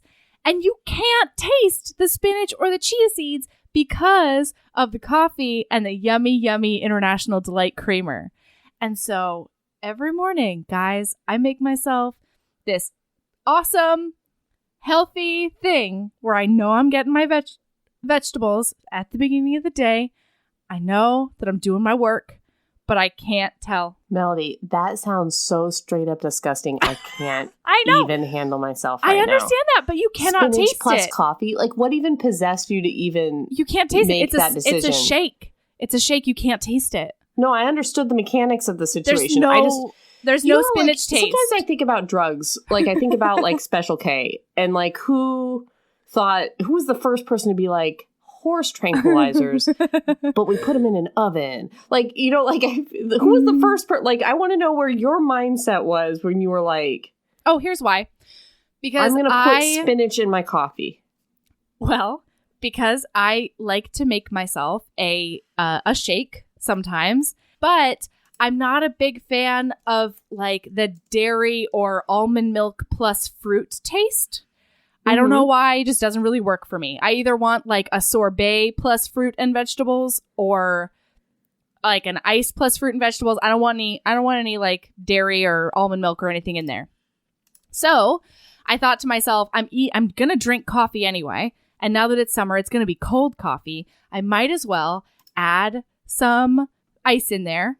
And then I might as well add some tasteless, really good for you vegetables. And I tasted it. I couldn't tell the difference. And so I just kept making it. Yum town. All right. Population me. Also, healthy town. This guy. Okay. Actually, got it. all the spinach is probably canceled out by the heaps and shovelfuls of International Delight French vanilla creamer that I make, that I use. But whatever. I like the Irish cream. Love it. Yum. Yeah. All right, so you can find us on all the things now that you've listened to this 2-hour podcast. About a book that could have taken 30 minutes. I don't know. There's a lot of dates. There's a lot of plot in this guy. There's a lot of plot. Okay. Yeah. You can find us on social media at Facebook. All of them. Heaving Bosoms Podcast. Heaving Bosoms Geriatric Friendship Cult. It's great in there right now. If you listen to Mastered by Her Mates in there. And you were like, what do I do with this energy? There are no less than like 25 threads going on in the Heaving Bosoms Geriatric Friendship Cult that can help you. And they can help you recover from Mastered by Her Mates. Certainly help me. And by recover, she means fucking celebrate. Celebrate. And also just like, if you do need a way for your heart and mind to heal, these women can help you through it. Instagram, @heaving_bosoms. No, wait, Instagram is @heavingbosoms. @heavingbosoms. Twitter, @heaving_bosoms. And heavingbosomspodcast@gmail.com. And the website is heavingbosomspodcast.com. Anything else? We love when you follow us because we're doing some fun shit. Yeah. All over the place. We've got a really good response to the photo that we posted for Mastered by Her Mates. We did. We got go over to the Instagram.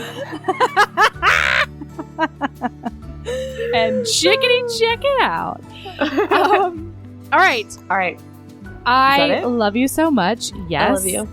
Keep being a badass. And love yourself as much as you love gangs of feline jets. I don't know. When you're a cat on the wing. All right. That's good enough. Okay. All right. I love you. Love Goodbye. you. Bye.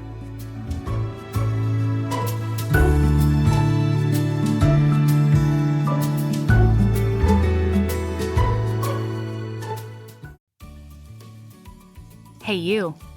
Yes, listener, you. Are you loving the show? If so, please leave a rating and review in your podcast app. The 90 seconds you take to say something nice not only helps new people find the show, but it makes me super smile over at HBHQ. Also, I've had a few people ask, and the answer is yes. We are still doing the 5-star bribe. If you leave us a review with 5 stars, then we'll do whatever book you want. We're real deep into the list, though, so it might be a while. Lilas! Okay, back to the show.